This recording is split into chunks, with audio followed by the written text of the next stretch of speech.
मग माझा कशाला घेतला हे पण मला पाहिजे. ते पण मला असं म्हणलं, कारण ह्यानी इथे ऑरला दिलंय पण तो टाकला तर तुमच्या इथे एरर येतो. अकिरा मॅडमना कळण्याची गरज आहे का सगळं? नाही, त्यांचं काय नाही.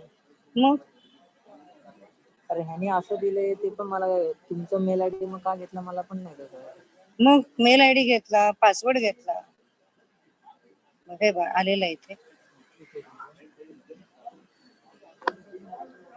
अच्छा, याची लिंक कुठे आता? लिंक शेअर मध्ये गेलात ना मॅडम का तिथे? हा, तुम्ही कुठे मेल आयडी वगैरे पाठवू शकता मेलवर. ही शेअर करू असं नाही, ते चालू करत. बॅक जा. हा, हे तुमचं आहे ना?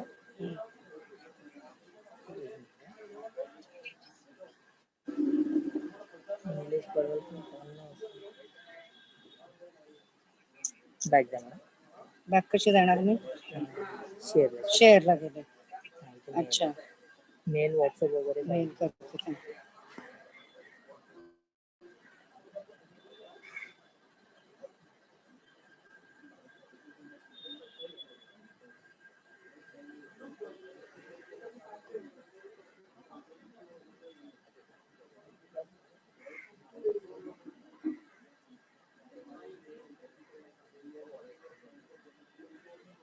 निलेश फोन नाही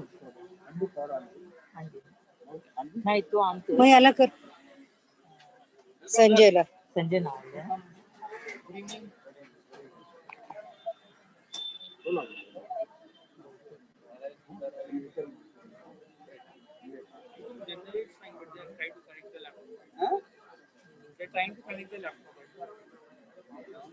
वो लोग नहीं बोल रहे। डोंगर इज देयर बट ये कनेक्ट करना है क्या? नहीं, उसका पासवर्ड कुछ पूछ रहा है डोंगल का। नो, आई डोंट वांट, आपके लिए लाया है. So we can connect this to my laptop. या कनेक्ट कर सकते हैं ना? अरे काय होणार माहितीये का तुला सांगते ऐक, उद्याला काय म्हणून एकच घेतलेला बरा, म्हणजे रोजच्या रोज तेच हाच बेटर आहे. हाँ, कल क्या करेंगे फिर से, एक ही कनेक्टेड रहेगा तो अच्छा है इसके लिए. या you can mail to yourself only ना. काय झालं बाबा?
ओके.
हाँ, एक मिनट जाओ.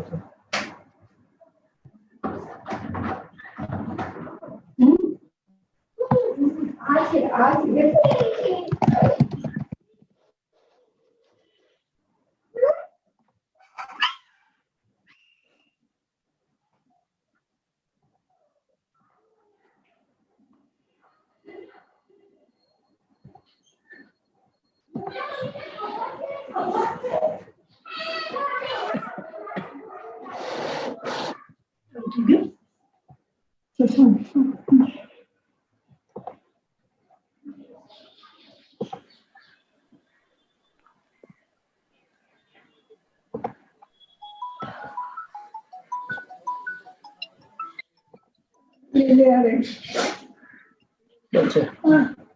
ह्याचा ते तुमच्या नावाचे वगैरे फोन उचलत नाहीये. हा कुठेपर्यंत दिला तर तो सगळं त्यांच्याकडे गेला. कोणी दिलाय पण त्याच्यात आहे का पुरेसा? हा 2 GB 2 GB ने होणार? हा होईल 2 तास? 2 तास हा होईल. नाही मी फोन गर्दी करते, कसा नाही घेते बघते मी.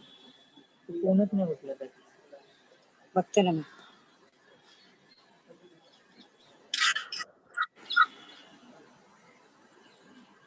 मला तेव्हा का नाही सांगितलं की त्याचा लागतो? मला काय माहिती, तेव्हाच्या तेव्हा घेतला.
तो आपल्याकडे आता म्हणजे HDMI वाले नाहीये, तर आपल्या कॉलेजमधून एक प्रोजेक्टर आणला तर चालेल. चालेल. चालेल.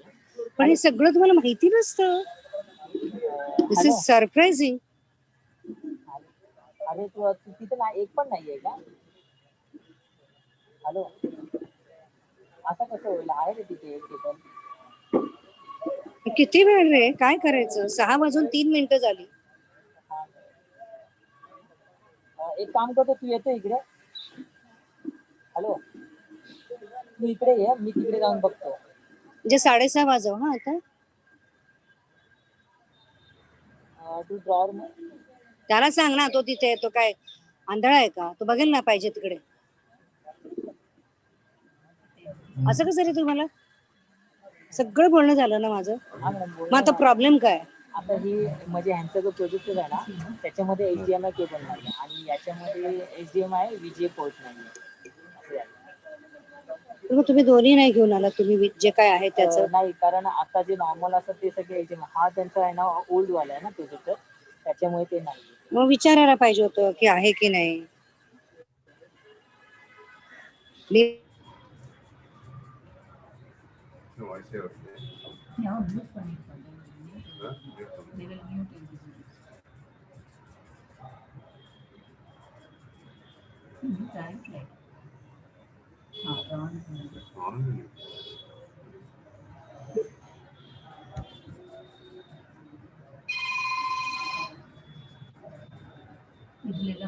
Yeah, Aruna.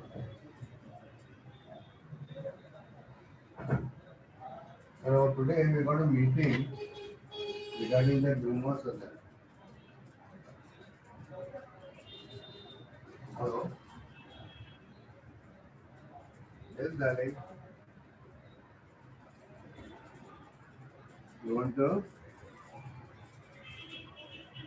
Yeah. Why don't you come tomorrow? Then we can play a lot. Sunday.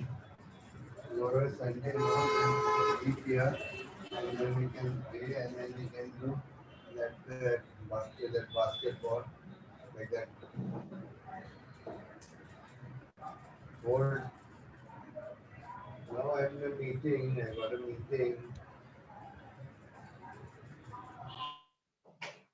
What's that meeting, my darling baby? For internet. What's that meeting? Oh. This is tomorrow you got me.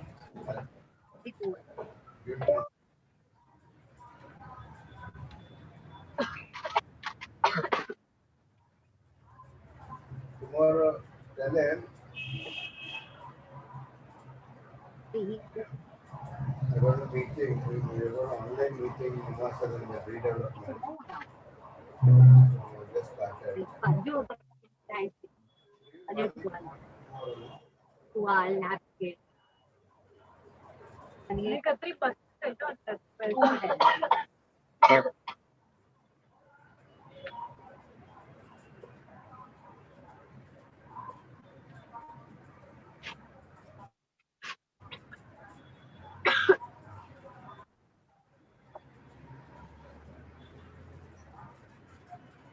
Hello?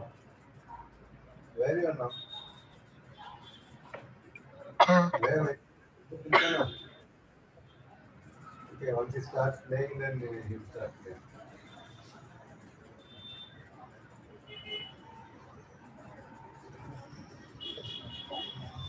Arjun, Pati and I are outside. We are in a meeting in Umar Sadan.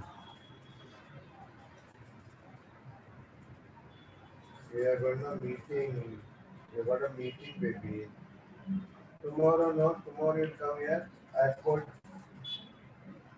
Listen. Tomorrow you'll come here, no. We'll put that Tom and Jerry. We will put. But we are outside, baby. Who will play with your mom? Party is also outside. I'm also outside. We are in a meeting. You didn't tell me before, so we'll come late only. So tomorrow you come here, we will go together and we'll play. We'll play that. Listen, what? When?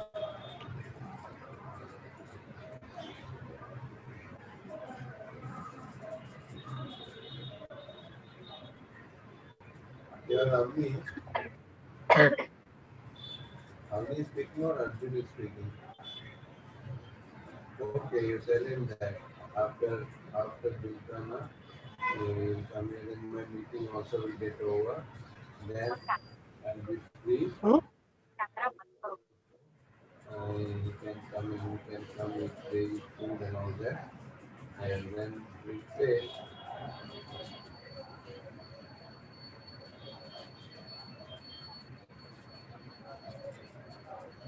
Okay? Be happy.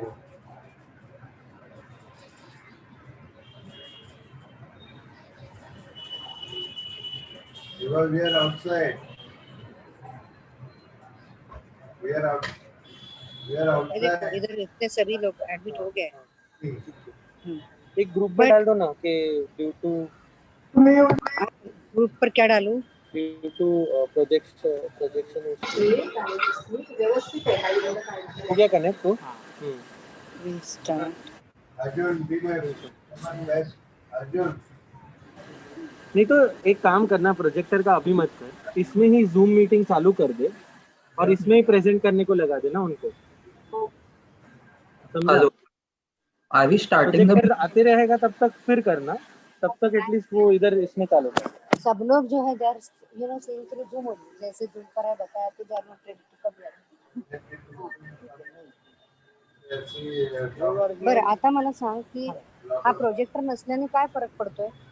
इधर project नहीं होएगा पर zoom पे देख पाएंगे। So he can share the screen. हाँ, he will be able to share on Zoom, Yeah. but we will not be able to. I shall mail here ना, मी mail करू ना त्याच्यावरती आधी link. Be happy, okay? Smile. Okay? Don't be sad, okay? I'll be very sad then. You're happy, then I'll be happy. Bye, baby. Bye. इसमें क्या problem आ रहा है? इसका लीजिए ना, लीजिए कोड ये इसके लिए सपोर्ट नहीं करता। What is your mail ID? I will mail so that when there you can start. DLIP कितना टाइम में आएगा वो? SNG8 बोल रहे हैं आ रहा है करके। पब्लिक आ गया ना इसके लिए इनको बोलना तब तक मैं इसको कनेक्ट gmail.com। हाँ इस पे दे दो फिर प्रोजेक्टर आते रहेगा तो स्टार्ट तो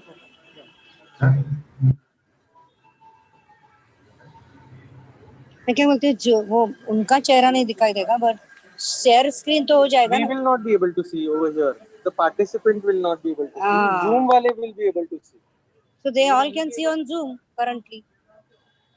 Yeah, but there are so many Lots of people. without. Yeah.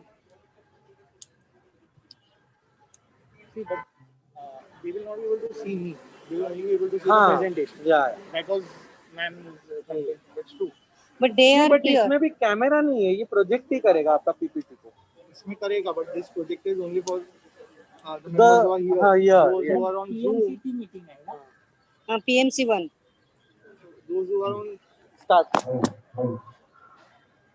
So otherwise, what was the provision? Did you keep some? Did you thought of any camera and mobile? Say you were going to share on Zoom or how? Webcam है ना रे? हाँ webcam है. Webcam है.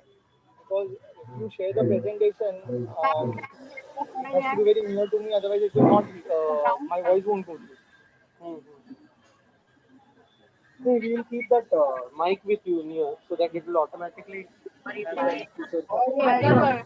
Host कौन है आता कुछ?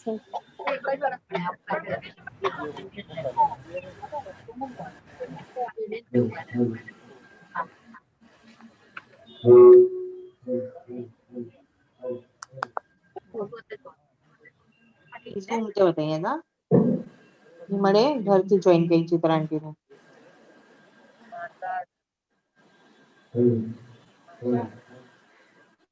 Meera aunty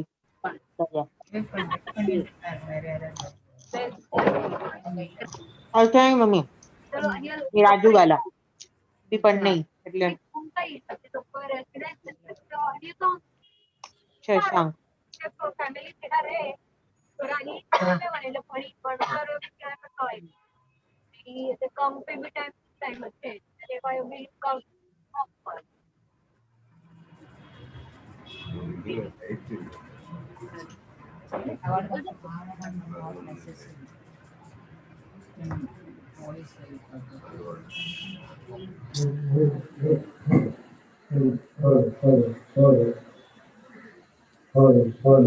mana logo kerja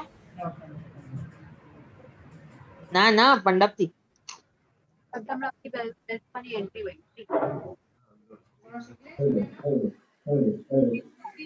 touch છે કે બે હા કેટલા હા તો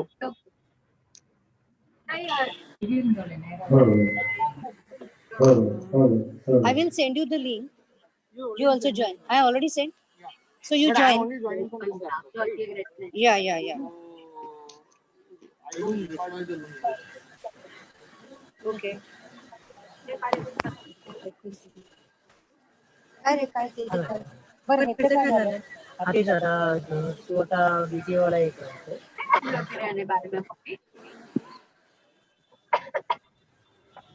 काय करणार? आता हा विजय आहे ना विजय काढून ते घेऊन पण ते कुठे मिळालं का त्याला? हा तो घेऊन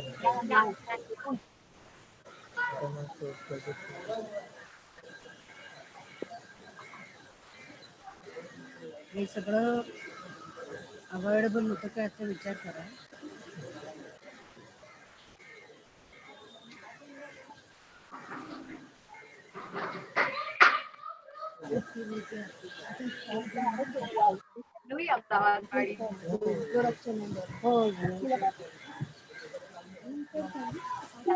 We will share the not till that time. We will not be able to see even project in your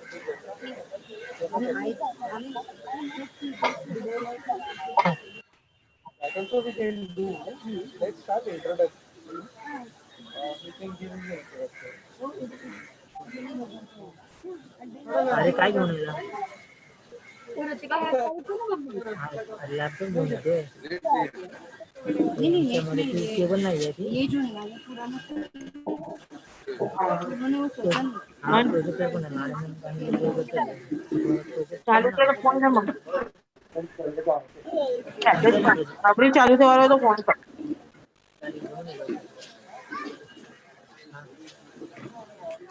होतंय तो कुठे आहे हा ये लवकर ये लवकर. तो कुठे आहे हा निघाला आमचं. मिळालं की नाही मिळालं? आणि तो प्रोजेक्ट हा?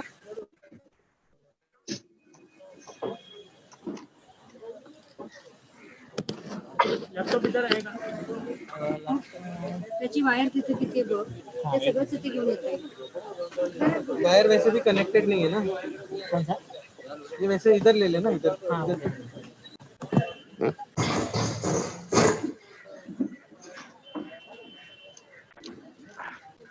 कुठे ठेवले कसं ठेव कैसा रखना चाहिए अरे मन कुठे ना तर बस जगह नहीं मिले. सर एकदम सामने.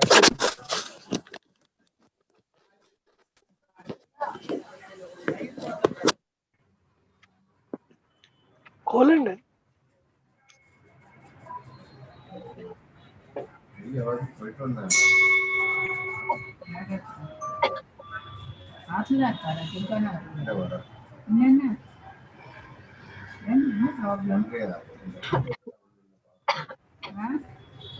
He wants to see. ನಾಳೆಗೆ ಬರ್ತೀನಿ ನೋಡಿ ನಾಳೆಗೆ ಸಂಡೇ ತಾನೆ ಬರೋಣ ಅವನು ಮಾತ್ರ ಲಂಚ್ ಮುಂದೆ ಮ್ಯಾನೇಜ್ ನೀನು ಬೋರ್ ಇತ್ತು ಶಿವಂತ ಶಿವಗೆ काय म्हणतात आता ते कधी पण लास्ट टाइम काय करतात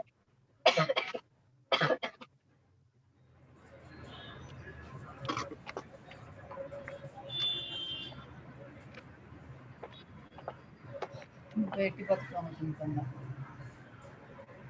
बस.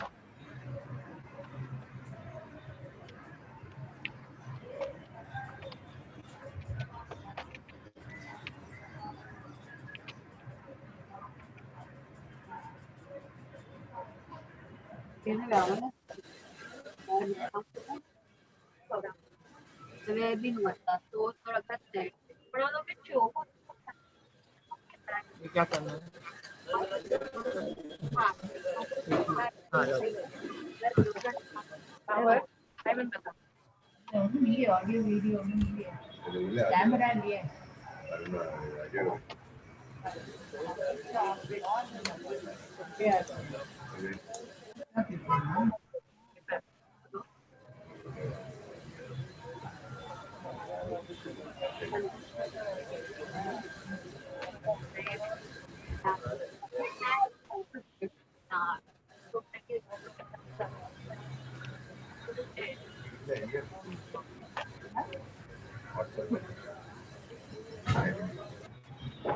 ಲಿಂಕ್ ಆನ್ ಬಂಡ ಯೂಸರ್ ಐಡಿ ಅಂಡ್ ಪಾಸ್ವರ್ಡ್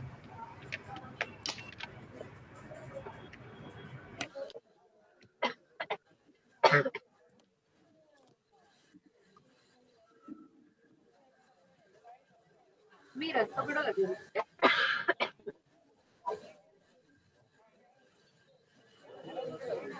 मग ते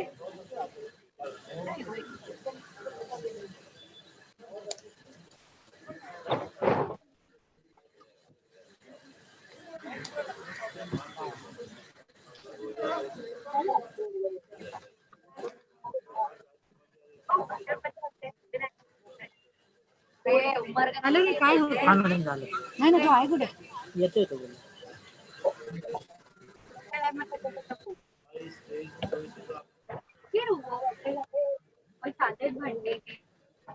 न्यूजीलैंड परमानेंट की गई त्याला काय सपोर्ट वगैरे करायला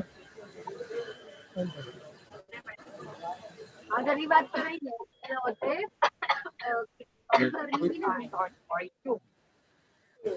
नहीं here will be mic Mic is only helping. This laptop has to mic. Otherwise, the people on Zoom will not be able to hear. This I think Bluetooth मधून काय ऐकू जाईल no, this is only for you. What you speak that also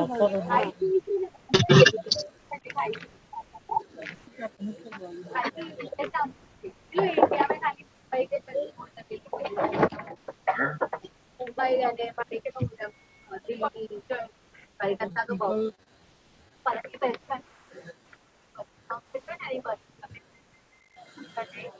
Now there are and here there are and YouTube also is there. So let us see now. How many you expect 50 members to come? All inclusive? yeah, yeah, of course. The meeting started. कितने लोग join करेंगे? YouTube में वो हुआ लोग join नहीं हुए क्या देखिए? आप म्यूट पे रखो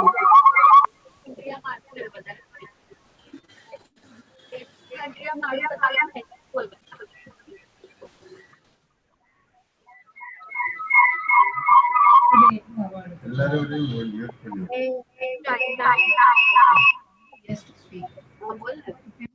Is the meeting started? No, it's still not started. We are working on it. Just hold on.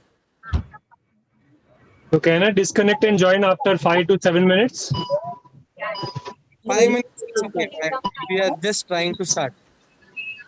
And also request everyone to mute the audio because it will create more disturbance. This is what I feel. Sure. We'll just ask Auntie to mute everyone. Just hold on.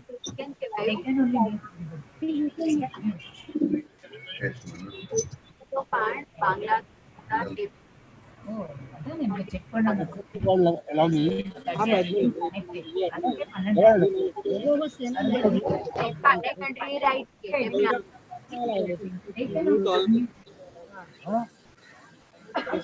Wants to speak, they can raise their hand and they can unmute.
Is the meeting started?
तो બધા edit પડાપડી કરના ભાઈ હા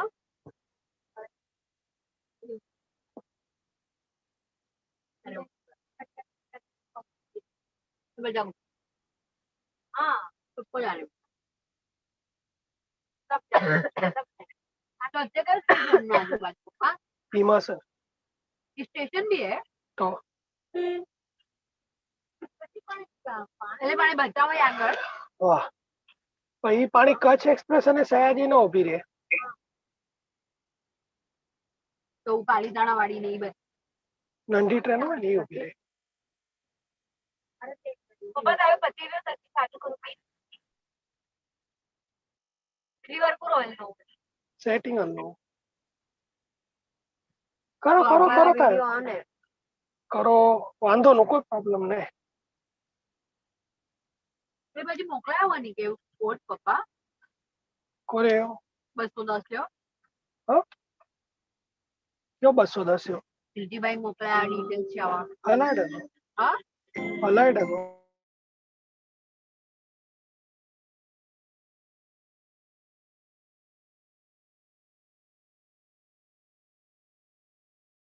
So we all have to request him all to join the redevelopment company so that all of us can get the benefit of his experience.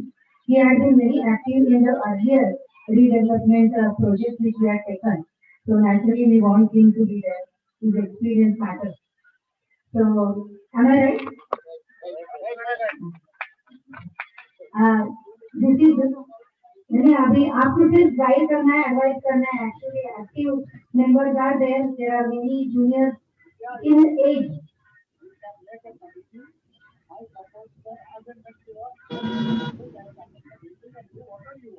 Thank you so much okay ठीक है yeah so he has said that he will support by attending the meetings whenever we want and we will give advice in that, to further the matter. We want all the young people to join this because it may take, as they have heard, it may take next 5 years to exactly complete the, this development process.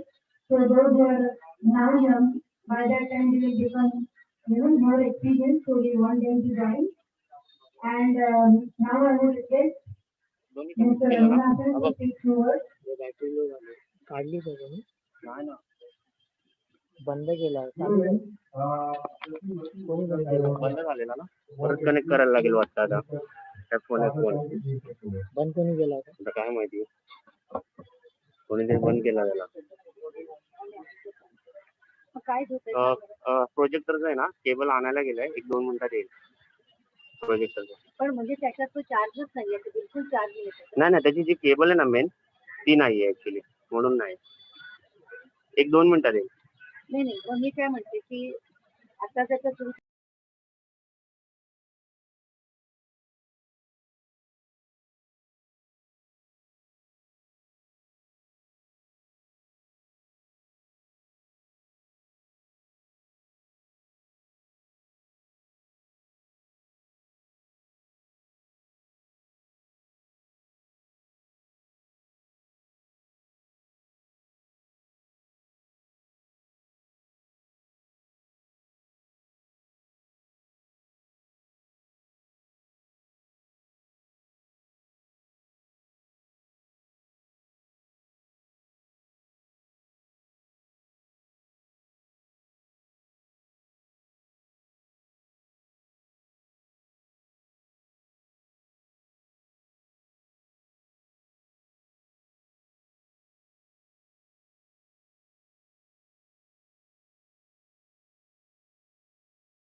Is the meeting started? We can't hear anyone.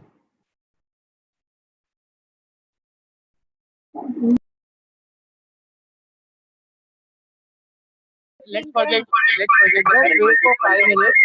There's some technical problem. Okay. ठीक आहे. बरं हे अजून चालू नाही केलं. हे connect आहे का?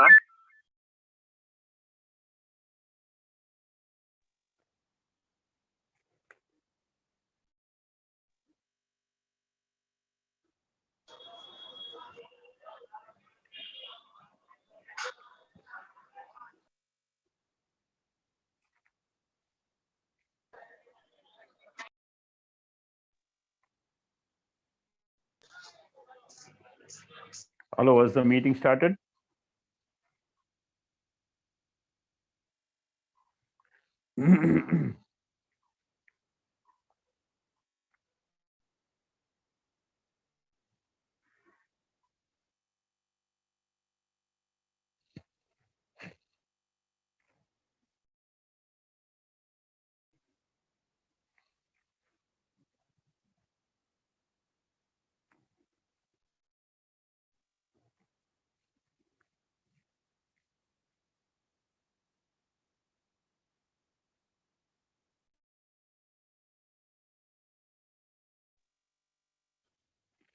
Hello, my video is stopped.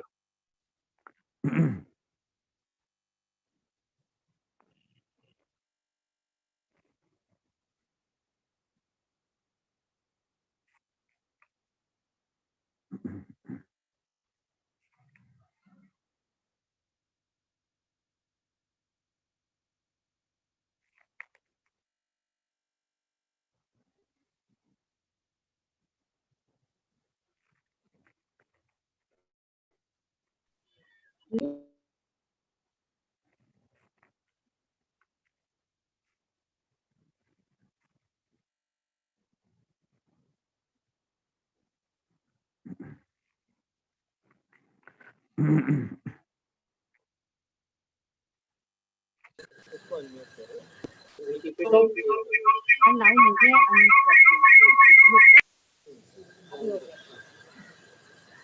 Now you put it near it. yeah. Can the members on Zoom hear me? Yes, we can hear. Yeah, okay. So I'll go ahead. So good evening, everyone. So our company's name is Dilip Sanghvi Consultants. So in today's presentation, I will keep it in three parts. The first part will be introduction about us, our company, the kind of work that we are doing and we have done. The second part would be regarding the process of redevelopment and the role of the PMs in the whole process. And the third part will be specific to our society, certain things, whatever question and answers members have to discuss that matter. So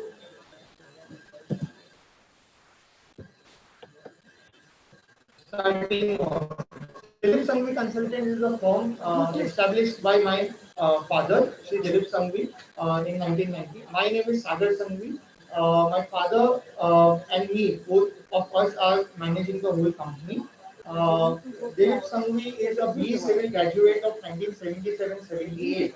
So he's in this in field last 40 to 43 years.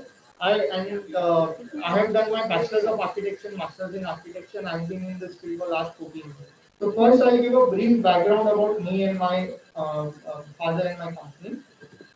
So my father, Dilip Sanghvi, after graduating in 78, honors with distinction and also university rank holder in one of the years of his college. He did a few jobs initially to start off in this field. His first job was with Karani and Sangoi in the architectural department, where he started his career. Then in no specific order, he worked with Subhash Gupta and Associates, BJ Mehtalia, and his last job was with Lokhandwala Construction when Lokhandwala Complex was getting executed. He is registered with MCGM as a licensed surveyor, so he can practice as an architect, getting approvals. That he is also registered as a engineer, civil engineer, so he can or with license to have design unlimited height buildings. So he can design structurally for unlimited height. So one of the very few engineers who have that. He is also registered with Income Tax Authority having an ITAC number, which he got in 2000. Usually you require minimum 10 years of experience to do that. And of course, we are also associated with our professional bodies like PIETA and various social activities. After Lokhandwala Builders and Developer, where he was his last job from 83 to 88 for 5 years. In 88, he left his last job, started a partnership firm called as DRS Consulting. And in 1990, that was dissolved. And 1990, Dilip Sanghvi Consultants uninterrupted has been going on. So this firm is an ongoing concern for last 30 plus years, and his experience is in more than 42 years. In fact, if we look at it, since 1980 itself, he started his private practice to supplement the income as well as to establish himself in the field. So what has happened is that last 40 years he's been working independently. I've done my bachelor's in architecture from Rachna Sansal Academy of Architecture in 2007, graduated in 2007, and completed my master's in 2011 in environmental architecture. I did a couple of jobs, first with Satish Mandiwala and first with Ajit Gupta and Associates in 2007, and then with Satish Mandiwala and Associates for 3 years. In 2010, I left all the jobs and joined my father's company, Dilip Sanghvi Consulting. Have been working exclusively with Dilip Sanghvi Consulting for last 10-11 years. So as a company, what we do? So basically, we are an architectural company coming from an architectural background. So our primary role is to give architecture services. So we give architecture services including designing and licensing. So what does that mean? So essentially, whenever any new project comes, so designing the building, doing conceptual design, taking it forward, doing design development, finalizing the design with the client, society, developer members, as the case may be, and then taking it forward, doing the elevation, doing the fine tuning, so on and so forth. Then getting the approvals. So applying to MCGM for various approval process, getting CA for NOCs and other NOCs, and eventually getting the whole approvals. So start to end we do that. And then once the approvals are in place, the execution of the whole project, supervising the whole project, executing issuing working drawings, so on and so forth. So the complete gambit of architectural design services are given by us. We are also giving complete structural design of services for a lot of projects.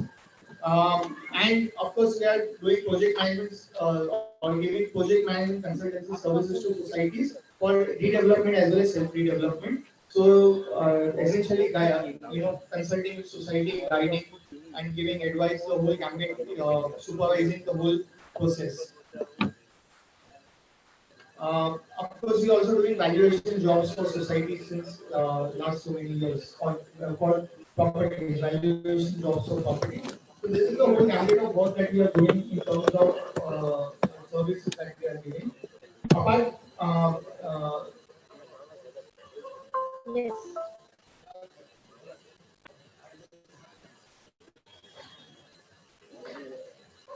उससे नहीं सुनाई देता. इससे इतना आवाज नहीं जाएगा, इससे ज्यादा. ओके ते फक्त सेट करा ना. Okay madam. तर मला बघू दे तर कालचं काम. केबल लावले रे.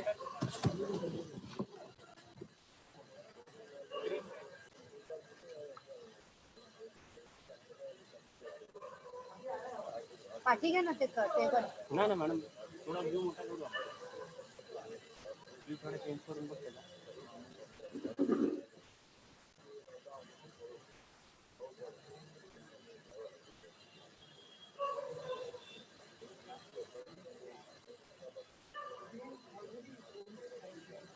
प्रोजेक्टर पाठी घ्या at least.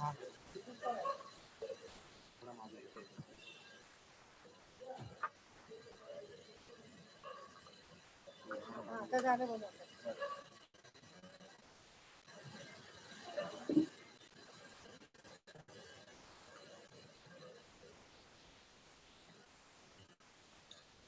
Okay, I move on. So, in terms of experience, when you look at it, so we have been very fortunate to be associated with redevelopment projects since 2000. The last 20 plus years, we have been doing redevelopment work. We have more than 50 redevelopment, OMC redevelopment, or as an architect, we have been appointed for redevelopment projects. About 15 of those projects are such that which are larger than 2,000 square meter plot area. About 20 projects are between 1,500 and 4,000 meter. So we have about 35 projects where the developer has been appointed and stage 1 2 has been over. So we have a vast experience in terms of redevelopment projects.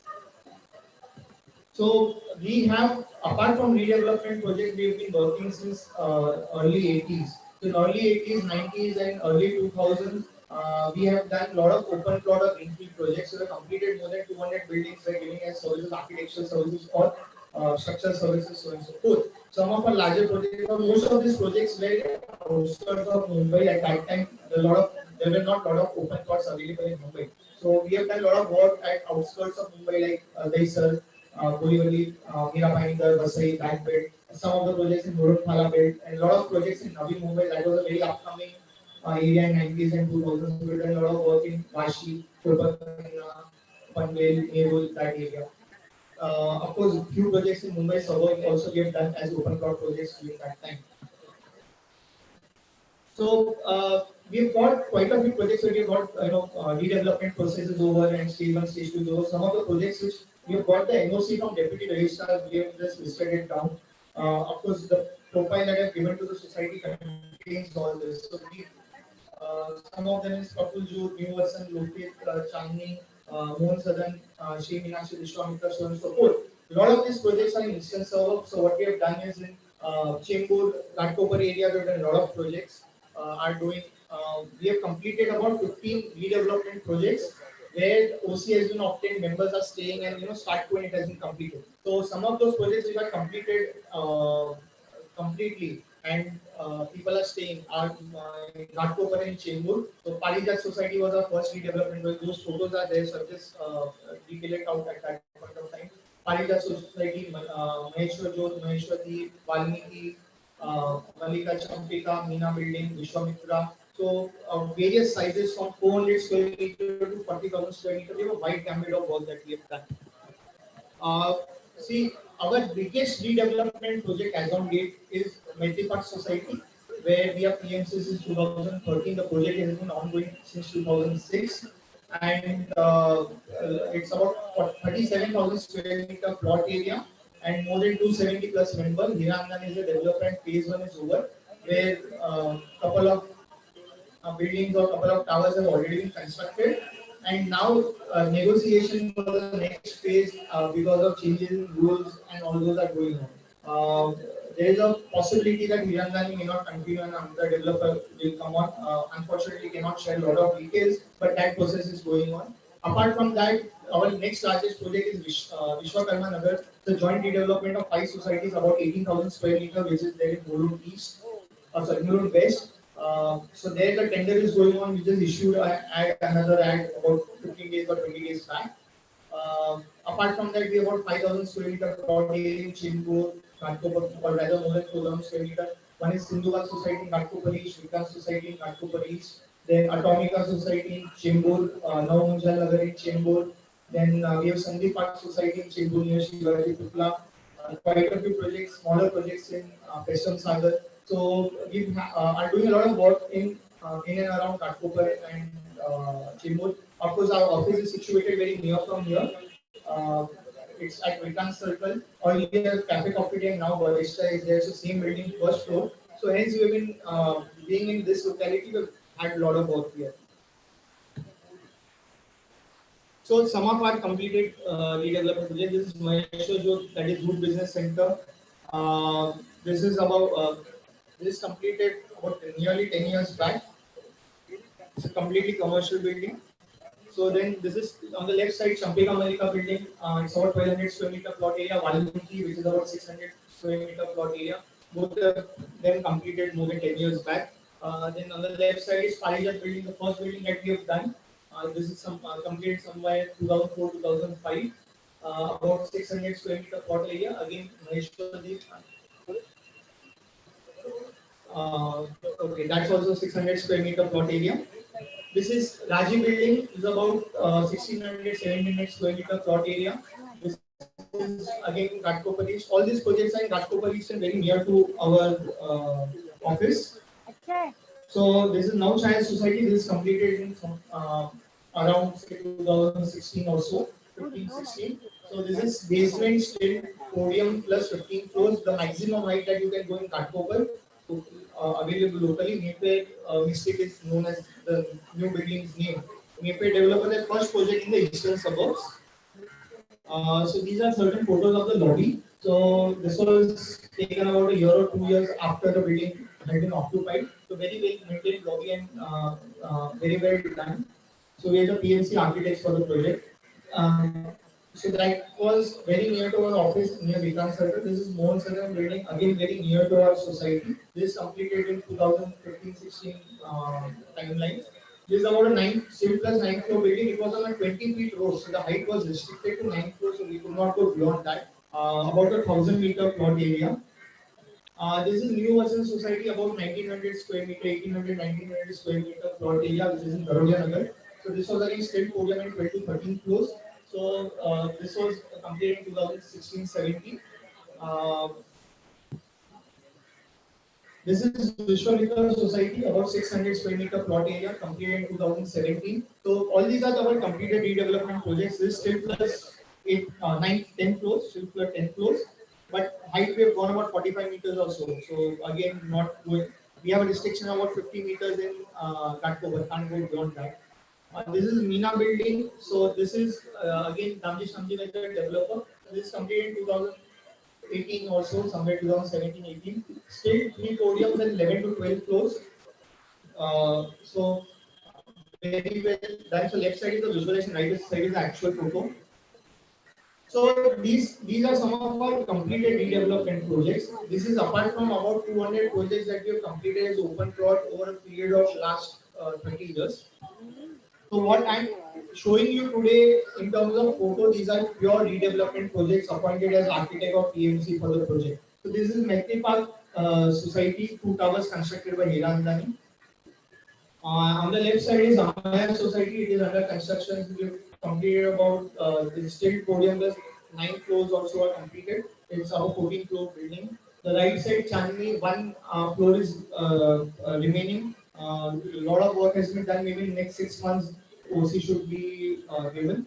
This is Ramanwadi Society, or it's a SRA plus society combined project, open for SRA, and this is about 8,000 meters. It's in Chembur near Chagamita petrol pump. So there are 4 towers, sale building, and 1 rehab tower. Rehab tower 16 floors are done, and in the sale building both tower 1 and 2, 16 floors are done, and 2 and 3 and 4 about 8 floors are done, 7 or 8 floors. So it's in a very advanced stage. Maybe in a year's time, it should be completed. So these are certain visualizations for that.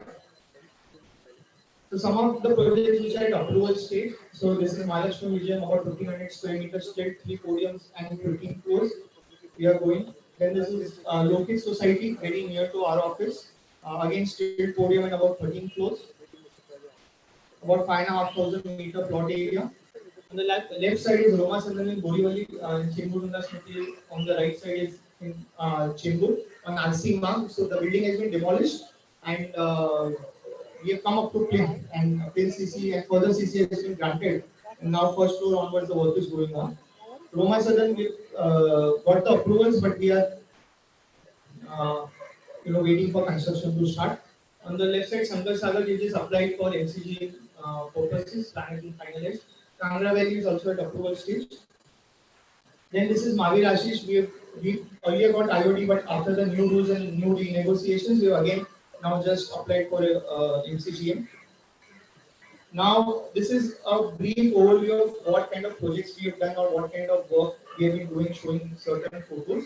So one of the very important points which is there or is going to be there, why should the society appoint Dilip Sanghvi Consultant?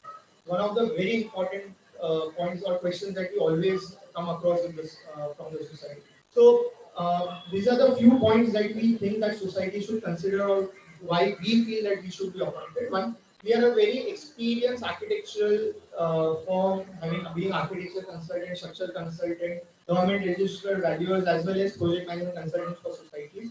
We have more than 40 plus years experience for construction of buildings, giving consultancy to a lot of developers or plots or owners, so on and so forth. So apart from developers, we have also done projects where there is a landlord or there is a owner, single owner for the bungalow and he wants to redevelop their own projects and that kind of thing. We are doing self redevelopment work. So a lot of experience we have in redevelopment and self redevelopment. We are practicing designing and licensing architects. So if you look at the citizen search and MCGM, you will find projects in our name at a lot of places. Not only in MCGM, we are doing work all across Mumbai, across various regulations or various kind of projects. We are doing SRA projects, we are doing NADA projects, we are doing private society projects, we are doing tenanted building projects, we are also doing sense building, cluster redevelopment projects, also PPL schemes and 3311 SRA PTC schemes, Downtown projects. So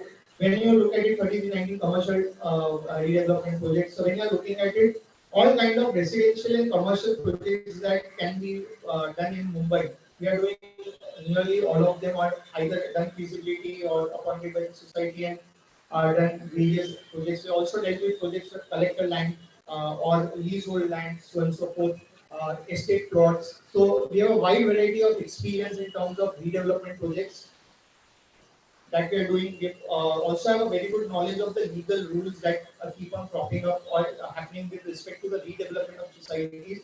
There are about 30 societies or so, 35 or so societies where we got a deputy registrar's NOC. It's a long amount of experience that we have. A lot of them are in eastern suburbs, so at Konkan Bhavan. The new DCPR rules that come up, we are always updated with that. That includes the DCPR 2034 or even when it was sanctioned 2018. After that, various n number of circulars have been issued and we are always up to date. And even if some of the things, of course, it's a very vast document, so one person may not know or remember everything. So we always have our own references. But even if there's something that we don't have experience in, we have a wide variety of peers and know where to get the knowledge from. We have completed more than 200 open plot projects, more than 15 redevelopment projects, more than 50 redevelopment projects are at various stages. So that includes the completed projects. So we're working with redevelopment since last 20 years. So a lot of experience, as you can see. We are a father and son too. So largely one of us two is always available to the society for questioning.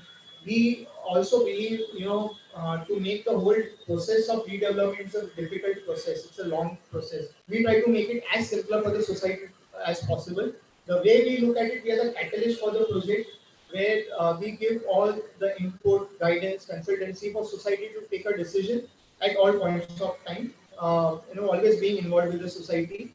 So we don't look it as just another project or as a commercial thing with the society. We like a redevelopment with a heart that we are one of the members of the society without the voting right.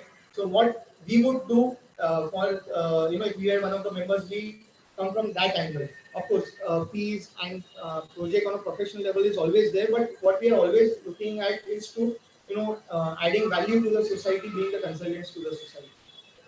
We liaison between the society, developer, and other agencies if required during the whole process. We believe in giving services from start to end, not just for the feasibility or appointment of the developer, but start to end. We are very happy and proud for us to be associated with the project start to end. So we want it like another feather in our cap.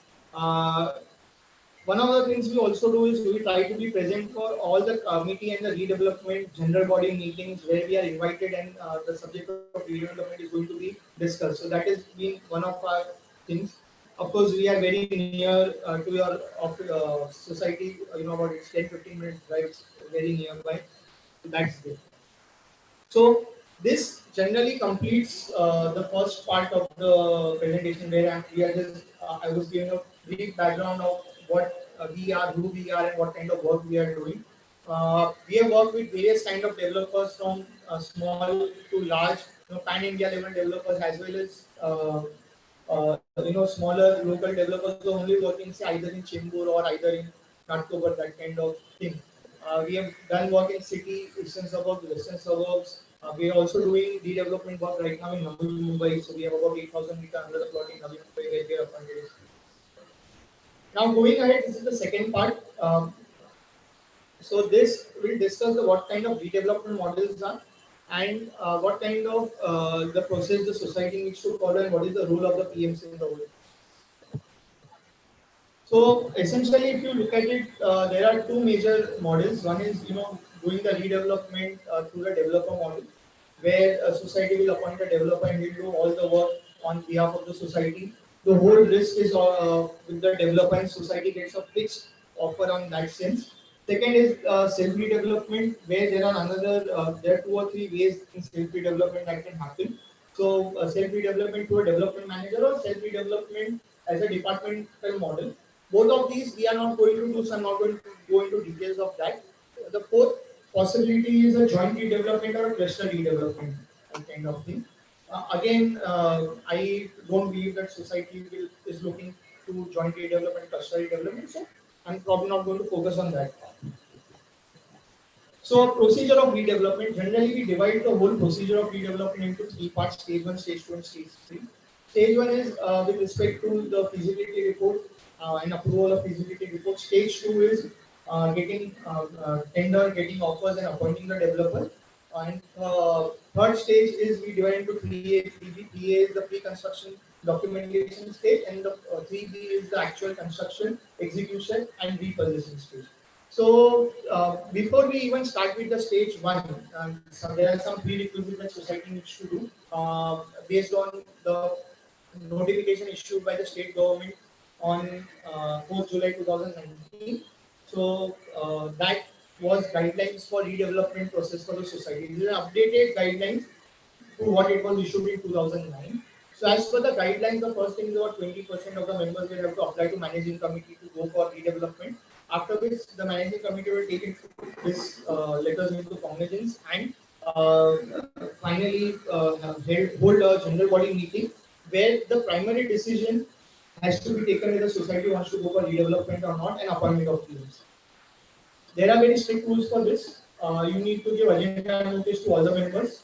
67% will be the quorum requirement, so 3/4 is the quorum, and 51% of the all member strength has to be voting yes for redevelopment or towards one PM. So typically what we find is the quorum requirement is one of the issues. Prior to the pandemic, it had to be a physical presence and online meetings were not recorded or allowed, so as to speak. Right now, due to pandemic, the government is allowing that, but then there are various issues. But let's assume that whenever that meeting is held either online or physically, 51% of the present members have to vote to one PMC as well as yes for redevelopment. Once that is done and PMC has been appointed, the next stage is to give all the papers and the documents to the PMC. He will prepare a feasibility report, submit to the managing committee. After approving and discussing it at that level, then it has to be approved by the general body. So once the feasibility report is approved, the next stage is stage 2 tendering process. Here again a draft tender is submitted to the society. That is generally approved by the managing committee after having various meetings and legal vetting by our advocate. After that, the general body has to approve. Once the general body is approved, we publish the tenders, get offers, do the due diligence, visit their sites, visit their offices, have 1:1 meeting, allow them to present, negotiate, renegotiate, and eventually finalize one development. So it's a slightly longer process, but a lot of work will go through into it. Once that is over and the developer is appointed, the 79 process has to be completed. Very strict rules similarly. 14 days clear-cut notice, presence of appointed officer from deputy registrar office. The whole meeting will be videographed and photographs. 2/3 of the members as quorum, so 67% quorum, and 51% of the whole members of the society voting to one developer. Once this is done, the developer is appointed. The next stage comes stage 3A, that is pre-construction stage, and 3B, the execution. So the year whole first the letter of intent will be prepared by our advocate, given to the developer. Once he accepts, then two works will happen parallelly. One is a development agreement will be prepared by our lawyer, and the plans will be prepared by the developer's architect. That will continue happening. Once both parallelly are happening and finalized, then allotment will happen, and the development agreement will be registered. After that, he will go and submit the plans to MCGM to get approvals. And there are various NOCs that the developer will have to obtain. So he will go through the whole process, get the development agreement registered, get the whole MCGM approval. First, we'll get various NOCs, then apply it for concession, getting concession from commissioner, and then loading of TDR, getting approval for the whole building. IOD will be obtained. Once IOD is obtained, then the compliances of other conditions of the development agreement will take place. So, like registering the PA, that is individual agreement, registering other insurances, other documents, any corpus to be given, rent to be given to the members, any other compliance in terms of documentary work that should be finished. Once that is done, building will be vacated, plain CC will be granted. After demolition, the plain CC will be granted. Once plain CC is granted, then the excavation will work start. Then you will have your foundations and planes and all coming. After planes, the further CC will be given. And then it's a long journey for the construction work will go on. So it may take 2 to 2.5 years, 24 to 30 months for the whole construction process. So doing the RCC, brickwork, finishing, amenities, layout amenities, so on and so forth. Whole gambit over 24 months will happen. Once the building is virtually ready, there will be a joint inspection with the PMC society and developer. Where if there are any lacunas in the execution of the project, there is something like door handle is not properly there, the filtings are not properly done, or some or the other problem are happening, so they will be rectified and it will be moved ahead and ask the developer to rectify them. Once it is done, then the full OC for the project will be obtained by the developer and repossession will happen. So in this whole process, what is the role of the PMC? So the PMC is here to give, in the first stage, giving you the feasibility report, giving the draft tender in the second stage, going through the whole tendering process, issuing tenders, receiving bids at society, then doing the comparison of once the bids are over, the time frame is over, comparing all the bids, giving to society, helping us or assisting the society in shortlisting private developers, assisting the society in negotiations, site visits, liaising with the developers, so on and so forth. Essentially helping the society in appointing one developer. In the third stage, we went through all legal documents and the plans prepared by the developer's architect and our lawyer. So we go through it very detailed, as well as the whatever has been approved by the society in terms of plans. We also verify that at the time of MCGM, when the submission is happening, the same thing is being given. We verify the carpet area on the plans that is being given by the developer, whether they are matching to the development agreement, what has been agreed upon, the offer has been agreed upon, as well as the amenities, the layout amenities, the internal amenities, which should be reflected at the plan level, whether they are shown there or not.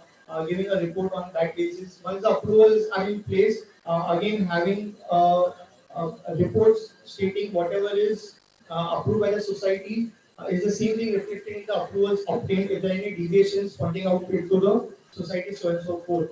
While execution, we look at the complete execution or supervision of the execution from start to end, largely into 4-5 major parameters. One is the time schedule, whatever has been commitment of the developer, whether the time schedule has been followed or not. Second is in terms of the approvals placed done by the NCGM and the society, whether construction is happening as per that or whether there are any violations, either FSR or non-FSR violations.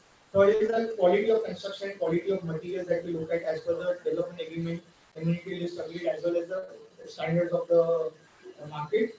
Fourth is the overall amenity, layout amenities and internal amenities which are agreed by the society that they have been reflected on. We have a photographic record of every visit that we do and send, the end of each calendar year we submit it to society, along with a monthly or bi-monthly progress report, so once in 2 months that is submitted to the society, as the case may be, where we detail all of these things that I just said, which we measure or maintain, have a record of. These reports are a continuous report. So if you take a 14th-month report, you will get from day 1 to day 14th month. You don't have to have all 7 reports in your hand. So it is a continuous report that is given to the society. So the feasibility report that we prepare is a very detailed feasibility report. More than 14 chapters, we go through a lot of important things we cover in that.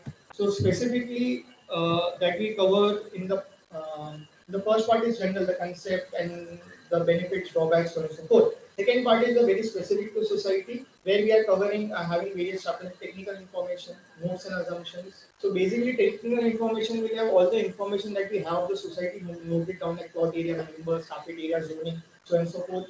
Then technical notes and assumptions will note all the rules and regulations that we have to follow, and all the assumptions that we have made for the report, so that esteemed members of the society can verify the report how it is being derived. The third is the technical viability and financial viability. Here, we do the complete project analysis in terms of what is the total carpet area available and what is the total construction area available, what can be given to members, what will be the sale, what will be the total cost of the project, what will be the total revenue that can be expected, and hence what is the profit for the project, and what the benefits the society can expect. And we don't give only a one salient, we have a sensitivity analysis where we have 2-3 parameters which we vary and give 4 to 5 options, maybe 6 options, or 6 alternates where you get a bandwidth of what benefits society can expect from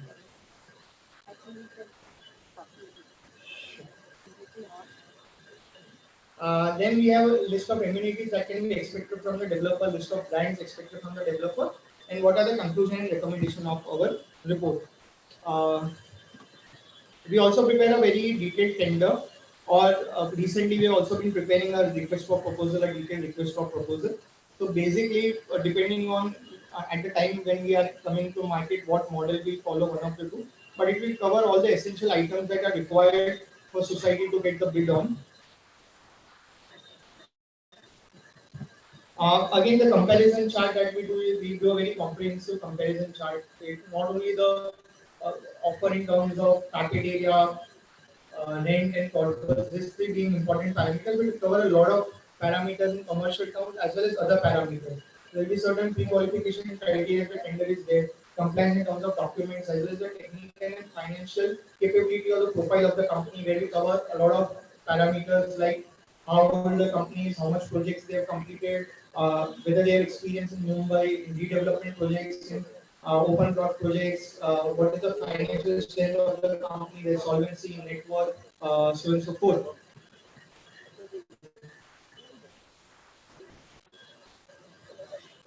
So we all, so largely all the other things like we just covered prior to not stopping in the slide. So This is the kind of work that we do and the kind of work the PMC is expected to do. We are involved in all the steps from start to end. Documentation is one of the very important things that we believe in, that we are doing. That is one of our strengths as a core strength of our company. From the start to end, the kind of documentation, the supervision that we do. We believe we are, guiding the society, giving consultation and giving advice to the society. So that is what the kind of mentality we come from. We do not take any decision on society's behalf. All the decisions have to be taken by the society. We are here to give you right framework, right analysis, right data for you to take the appropriate call. Right? So this covers the second part. Now coming to the third part with respect to our society. So largely speaking, we have 3,100 odd square meter as our plot area. We have about 30,000 square feet of carpet area used. So roughly, if you look at it, 0.95 to 1 FSI has been consumed on our plot. We have 3 buildings, 72 members. That is the basic data. Becoming a commercial zone, and there is a lot of potential for commercial which has not been exploited till date. So that is something that can be exploited by the society. Now, what kind of regulations may apply to the society? Society can go in 3 or 4 regulations on the kind of redevelopment that may happen.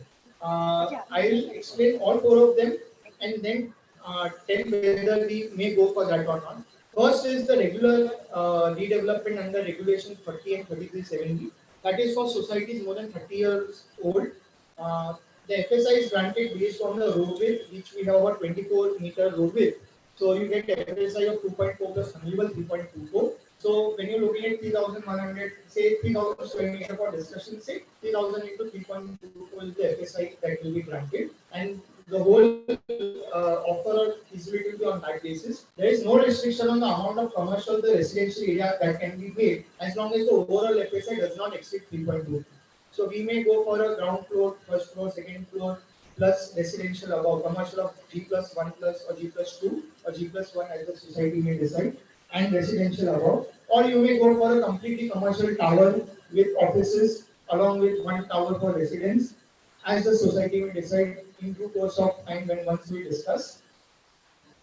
The second option is cluster redevelopment. The rules are that you need 6,000 meter of plot area and 18 meter road. So essentially you require another 2 or 3 societies merging with you reaching 6,000 meter. Generally, for this kind of area, it is not preferable, or the benefits are not such huge that you go for cluster redevelopment. Of course, you get 4 FSI plus fungible, so 5.4 FSI. But not everything is yours. You have to give or share it with Madhav. Yeah. So, although theoretically possible, it's not advisable. Similarly, the third thing is SRA PTC scheme, regulation 3311. Again, you get 4 FSI plus fungible 5.4. But again, you have to share with SRA, so it is not advisable and the benefits are not so huge, considering the FSI used by society is less than 1 or 1. The fourth possible thing is the PPL scheme, being very near to the station. You can have a public parking scheme and go into that. Again, we don't advise that, but you may get a good offer. But based on the height available and various other restrictions, we also don't suggest that, because the PPL or the public parking that we give or do has to be given to the government, and they will have a lease on that portion. So some portion of the society becomes a public property, which is not advisable. So in our case, even though there are 4 options, we have to probably, it is more advisable to go for the first option only, regulars. Here there are 2 or 3 ways that you can do. We can, in feasibility, work out 2 or 3 models. One model will be where we go only for ground plus first shopping or ground shopping with completely residential balance part. Second could be, a commercial tower with offices along with residential tower and shopping. This will eventually depend on how we discuss with the society once appointed, but we can work out what is more beneficial to society of both models. If there is a section of the society which we feel that we are okay with a lower offer and we want to go with only residential and no commercial to be made on the whole plot, that can also be discussed and thought about, and appropriately feasibility can be done. There is one specific regulation called 3319, which allows for commercial development on any residential plot. Based on 24 meter road, you will get 4 FSI plus fungible 5.4. Nothing to be given to any government authority, but only commercial can be built on that plot. So if you want to go for that, because we are getting a higher FSL, either we have to subdivide the plot into two parts and have maybe say 1/3 as commercial plot and 2/3 as the residential plot for us, or alternatively, we have to go for complete commercial and all members will have to convert to commercial from their houses. So the second option is not very feasible, but technically possible. So these are the various options that are available to the society, and based on this discussion, we can decide which model is completely ruled out, which model we can think of and arrive at feasibility, and then take an informed decision which you want to go ahead with. Sometimes the benefits may be there in terms of a higher area and corpus to the society in certain regulation, but the cons or the disadvantage may overweigh the benefits. So you have to take an informed decision. It is not only how much area and how much corpus that we have to do. So all these things being conceptualized at the feasibility stage and discussed with the society.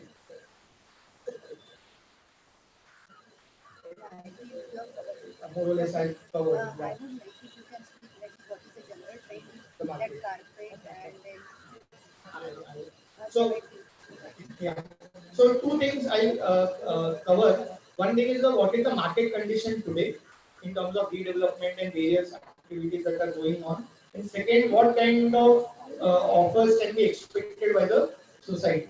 So if you look at it, the market has due to if you look at a longer term view. So 2008 to 2014 was a very market on upswing and very good market, and rates were always going up. A lot of good projects which got demolished in around that time have been successfully completed. 2015 onward, the trend of slowdown has started.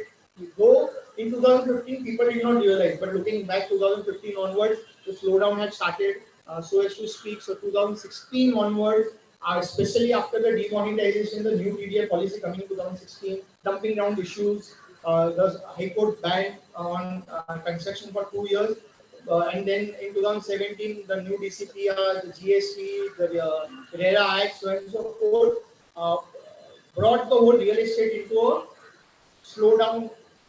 More than slowdown, I'll say that it was really bad for the industry. So after that, even the projects, a lot of projects got stuck, some got non-viable, or the offers which the developers gave, they could not fulfill, and what they could fulfill, the society was not expecting. A lot of terminations happened, renegotiations happened, all those things happened.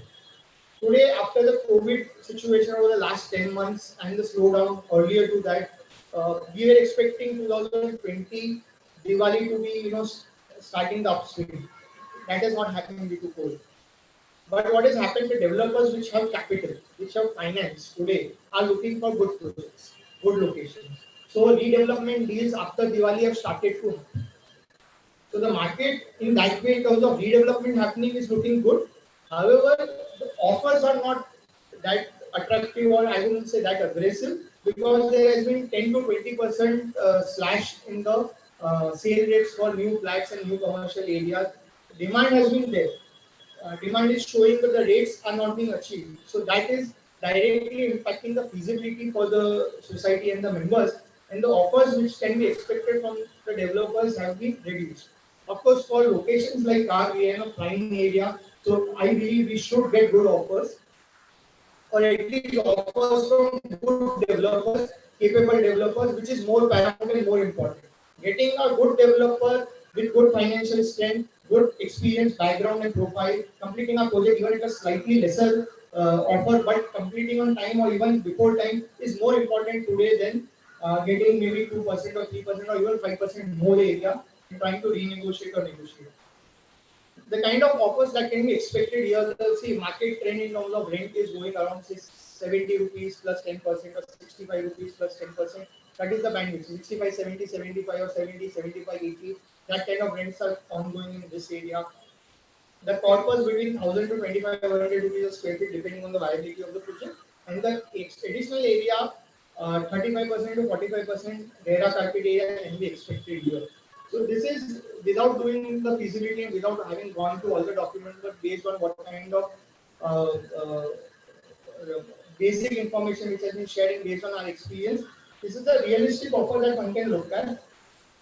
Once we do a detailed feasibility, we can come up with a better informed choice, or rather the conclusion of what kind of offer can be expected. I think more or less I've covered all the three parts from my side. I think we can go to question and answer. Yeah, very good. Yeah. Please have a seat. I'll have it.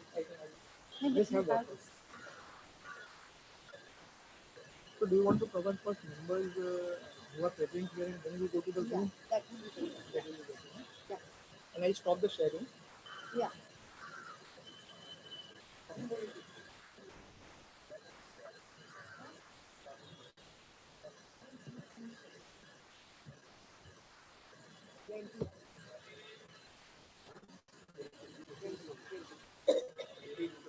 Yeah, and how many are on the teaching letters?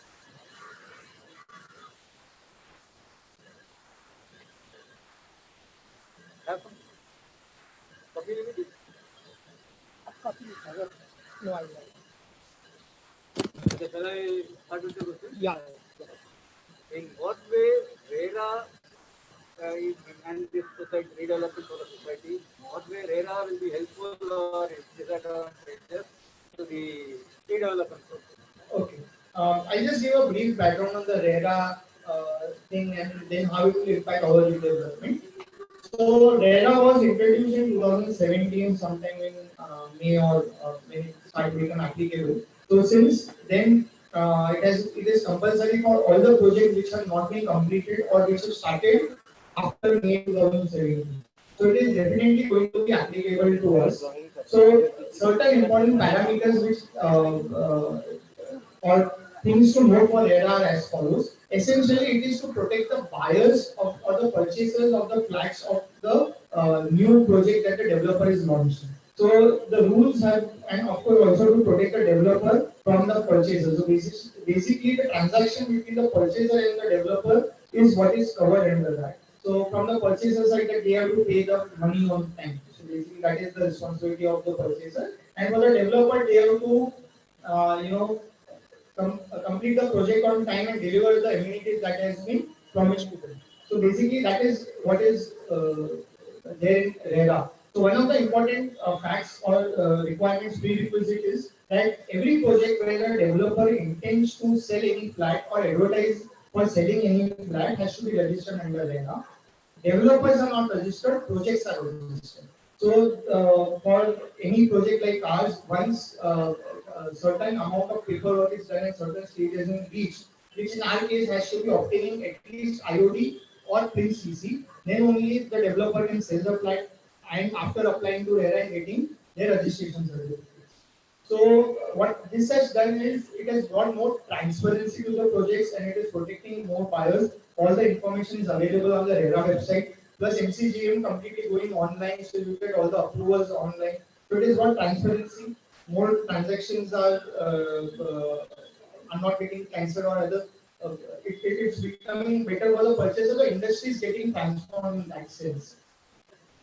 At the same time, RERA does not allow for transferring any revenue of one project to another project.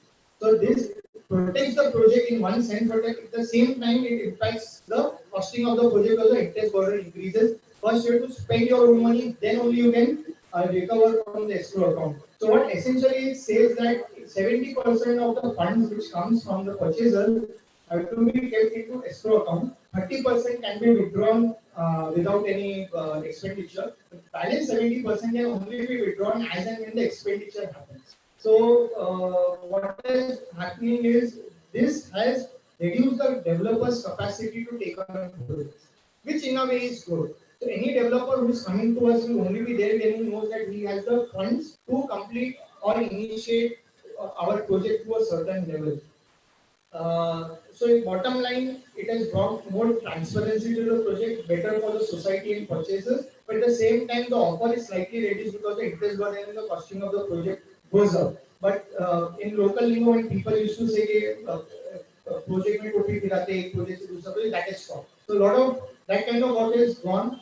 Also, after fungible coming into picture, a lot of flower beds are not permitted free of FSI, elevation features are permitted, a lot of transparency has come. So I will say 95 to 99% of projects are such where they are clean projects. What has been shown to the society is there in the development agreement, is there in the MCGM, is what is being executed. So there is a lot of transparency. I will not say 100%, but 99% of projects in Mumbai have gotten cleaner in that sense. So that is very good for the real estate industry, specifically in Mumbai. In a sense, members are also considered authorities for the project and they will be covered to a certain extent. But a lot of lawyers have a different viewpoint, saying that since the development agreement has already been executed within the society and the developer, it is better to get if there are any disputes rather than going to the High Court may be a better solution. So that will depend on eventually what kind of trouble that we are in with the developer and what kind of advice our advocate will give. So in that case, suppose the current member have got some issue, where will they approach? Because see, as far as the project is concerned, as far as the new purchases are concerned, both the developer and the society members are liable to the, since the development agreement, we are the holders of the. I'll just repeat the question and then start the answer so that people on Zoom can hear it out. The question was, how will it impact the members if he has some problem with the project that the developer has had? And secondly, how it will impact the society because it is also co-applicant to the project. Exactly. So earlier, say 2017-18, the guideline was that the society is to be considered as the co-promoter for the project, and now recently they have changed it to the co-applicant. So when you are a co-applicant, essentially the agreement between you and the developer will govern what are the rights and the responsibilities of the society. Typically, indemnity from the developer is taken that whatever claims from the purchaser will come he'll handle. Because it is compulsory for the society to be co-applicant, society to be co-applicant, but responsibility from for any delivery flats or responding to the claims is not of the society. And typically, RERA authority is also having or considering the same thing. So largely speaking, there is some sense of clarity that has come. When a member, and then during the first part of the question, what authority member should approach if he has any problem. So there are two authorities a member of the society can approach. One is the RERA, and all it is High Court based on the development agreement executed. But you also have to understand and look at what are the problems, and at the time of the event, what is the stage, and take a call accordingly. Typically, a member may have a problem either with the rent or with the delivery of the flat or the amenity problems. These are the three major problems. In either of these three cases, all members may have a similar issue. It's not going to happen that it will only, or it will be very rare event, it will happen only to one of the flats. Largely speaking, if it's an issue, rent not being given or amenities not being given what has been promised, so the time schedule not followed, all members in the society are in the same shape. So it probably generally makes sense to go to the High Court. Even though individually a member can go, society cannot. Society cannot go to RERA, but individual members can go. However, it is more advisable generally as a society and all members together going to the High Court. That has been generally what we understand from various lawyers. But again, this is slightly legal in nature. So at the time of the event, depending on what is occurring, we will have to take a proper call in consultation with our advocate. So I think that answers the question.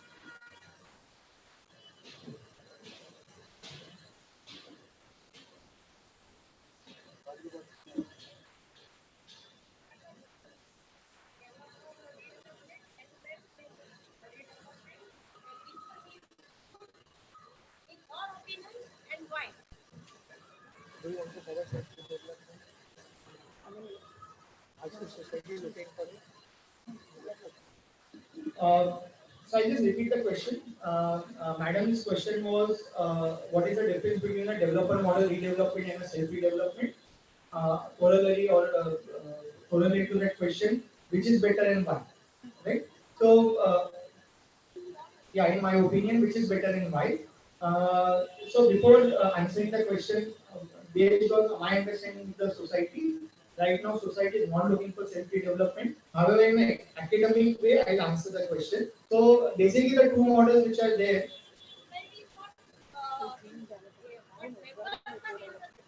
Right. See, eventually decision has to be taken by society. So as I said, I'll answer the question in an academic way.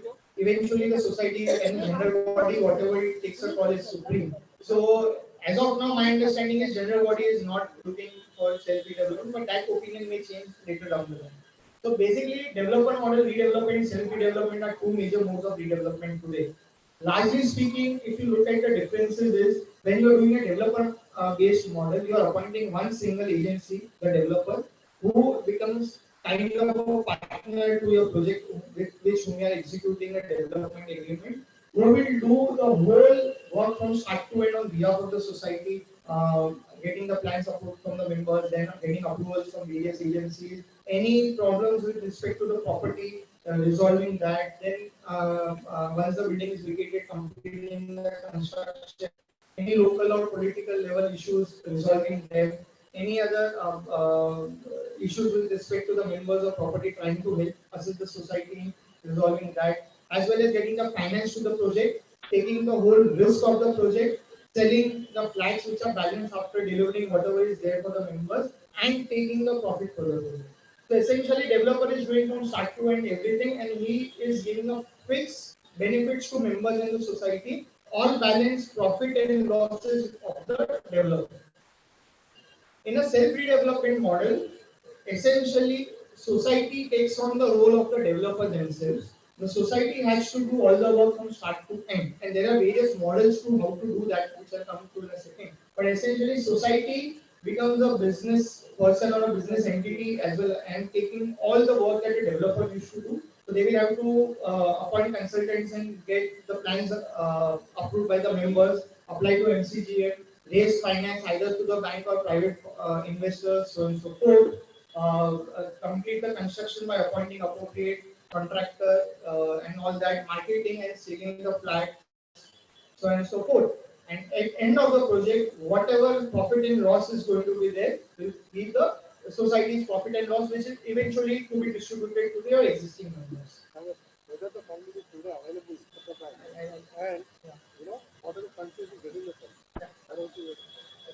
A substantial portion of my answer is remaining. I'll cover it. So this is the major differences between two models. When I am saying the society has to do all the work, it can either appoint various different consultants, and then you have a task force committee who will coordinate between all of them and dedicate their time to complete the project, or you appoint another single agency who will coordinate with all of the agencies, various sub-agencies which are appointed, then the task force doesn't have to do a day-to-day job, but more of overall supervision like you would do in a developer model also. So then there are various models in between that.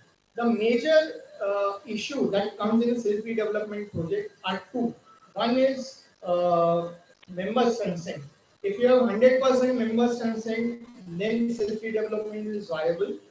Maybe even 90% is good. Maybe one can work with that. But if you have say 60%, 70%, it becomes very difficult to go ahead with self-development. It is much easier to go with developer model redevelopment with lesser consent. Second issue comes of financing and selling the flats. Appointing consultants, contractors, getting approvals, getting construction of new buildings is possible for the society. Getting agencies to supervise everything, coordinate is possible and easy to do. The main issue always comes of selling of the flats and arranging the finance and the risk associated with the whole process. So once you are going for a self-development model, what happens is that if the flats are not sold or during the whole process, so your cost goes up, or even after OC it's not being sold, then generating a profit from the project becomes an issue.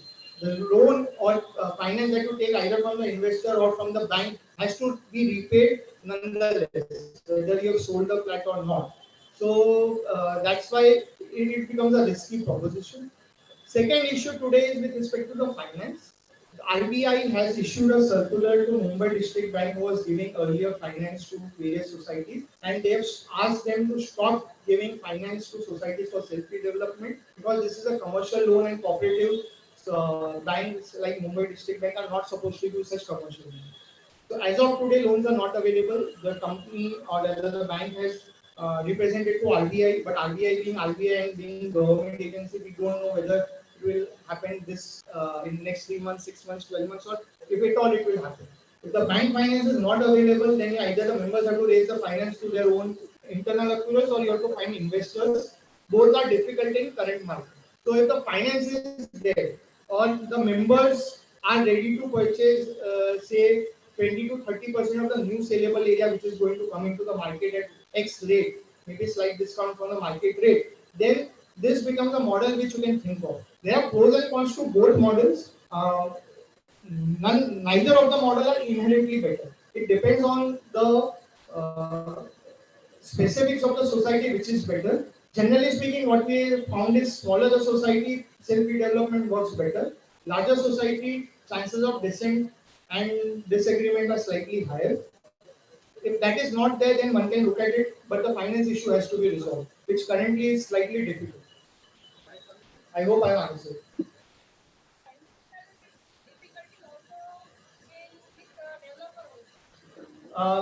Kind of no.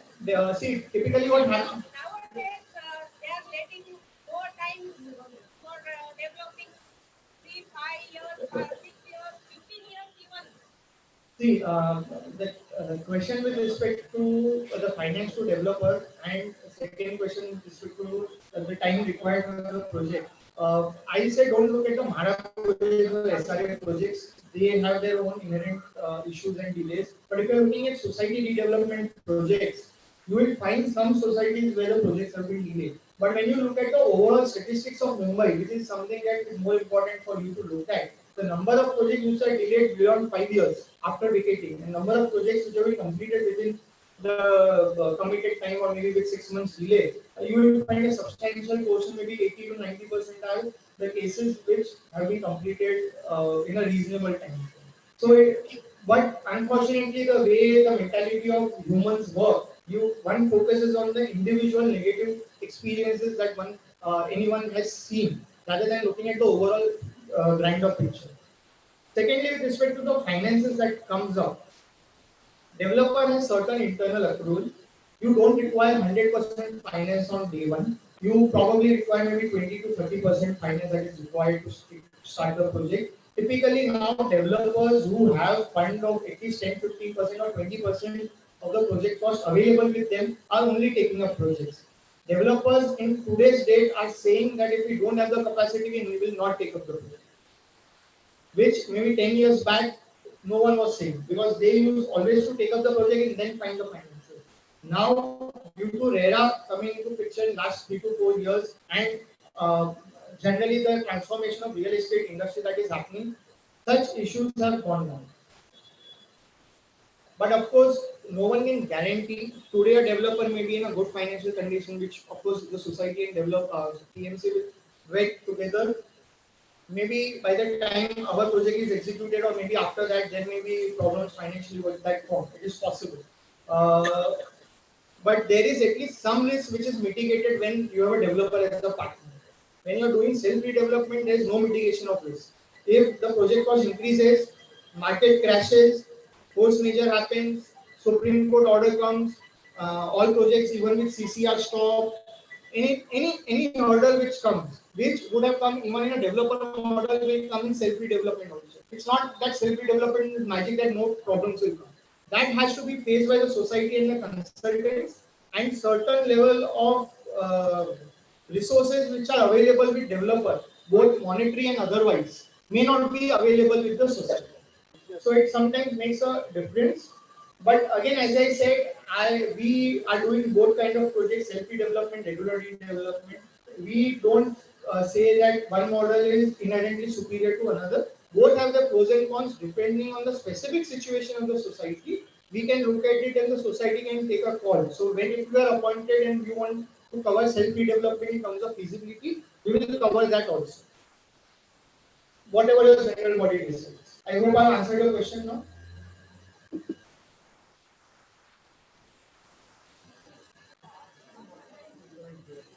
I couldn't hear, ma'am.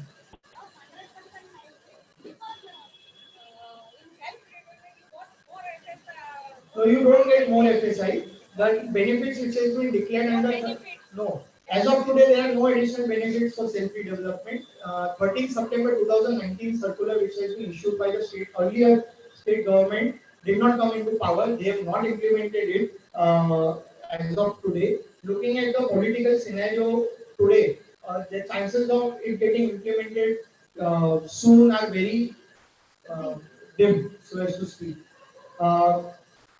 It has been more than 1 year, 3 months since that notification has come. There has been no movement in terms of implementing that notification and implementing the benefit.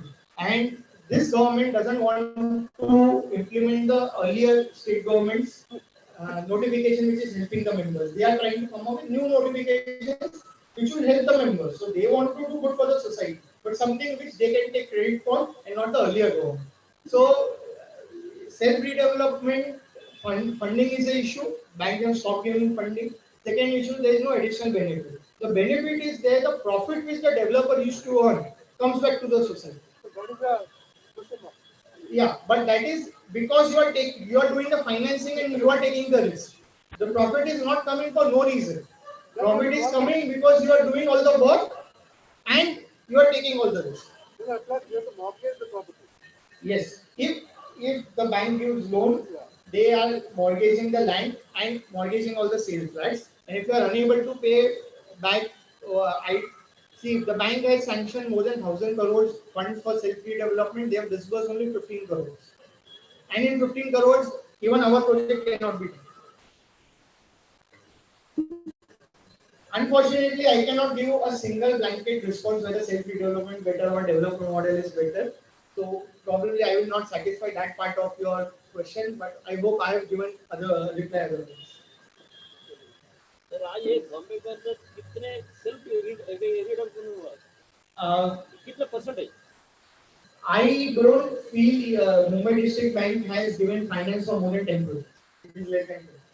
तो redevelopment कितने हुआ I don't have statistics with me, but it will be substantial, more than 1,000. Self-redevelopment. No, regular redevelopment. He's asking how many self. Regular redevelopment Regular redevelopment. Second question was regular redevelopment. Self-redevelopment through bank loan less than 10. नहीं bank दे रहे हो बहुत नहीं अभी तो आज तक हमारा बॉम्बे के अंदर कितने रिडेवलपमेंट सोसाइटी 1000 हो गए सेल्फ डेवलपमेंट कितने हुआ Self-redevelopment. मैं अंदाज उसको तो कुछ नॉलेज सेल्फ चाहिए या रेगुलर चाहिए सेल्फ रिडेवलपमेंट कितने सोसाइटी में हुआ Self-redevelopment with bank finance is less than 10. So bank has not issued loans to more than 10 societies. It has sanctioned a lot, but actual disbursement has not happened. Societies which have done with internal funding, we will have no record anywhere because there is no central agency doing any such record. But even if it is there, I will say that it may be less than 2. Redevelopment society कितने हो गया As I said, I don't have any statistics in terms of regular development model redevelopment with me, but last 20 years, I believe 1,000 projects or so must have. तो कितने success ज्यादा उसका अपन जाएगा ना 1000 में से 10 सेल्फ उसका अपन जाएगा ना बैंक के काम करने को तैयार है I think this discussion you can take it whether you want to go it with self-redevelopment or not after I go. Success कितने नहीं बोला अभी हो गया 1000 में से 10 self redevelopment There should be the One at a time, sir. I can't hear both of you. नहीं जब मैं दबा शी दस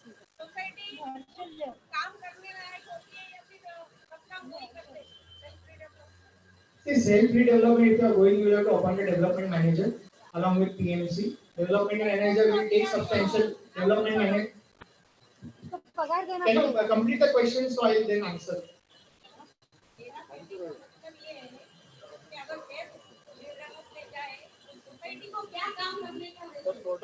So there, as I said, two models. One model is you appoint various consultants and contractors and our task force who will coordinate and organize between them. Or the second model is the development manager model, where you appoint a development manager and a PMC. This both two agencies will completely coordinate and execute everything. So, but they have an additional cost to the project, so your profits are slightly reduced due to that.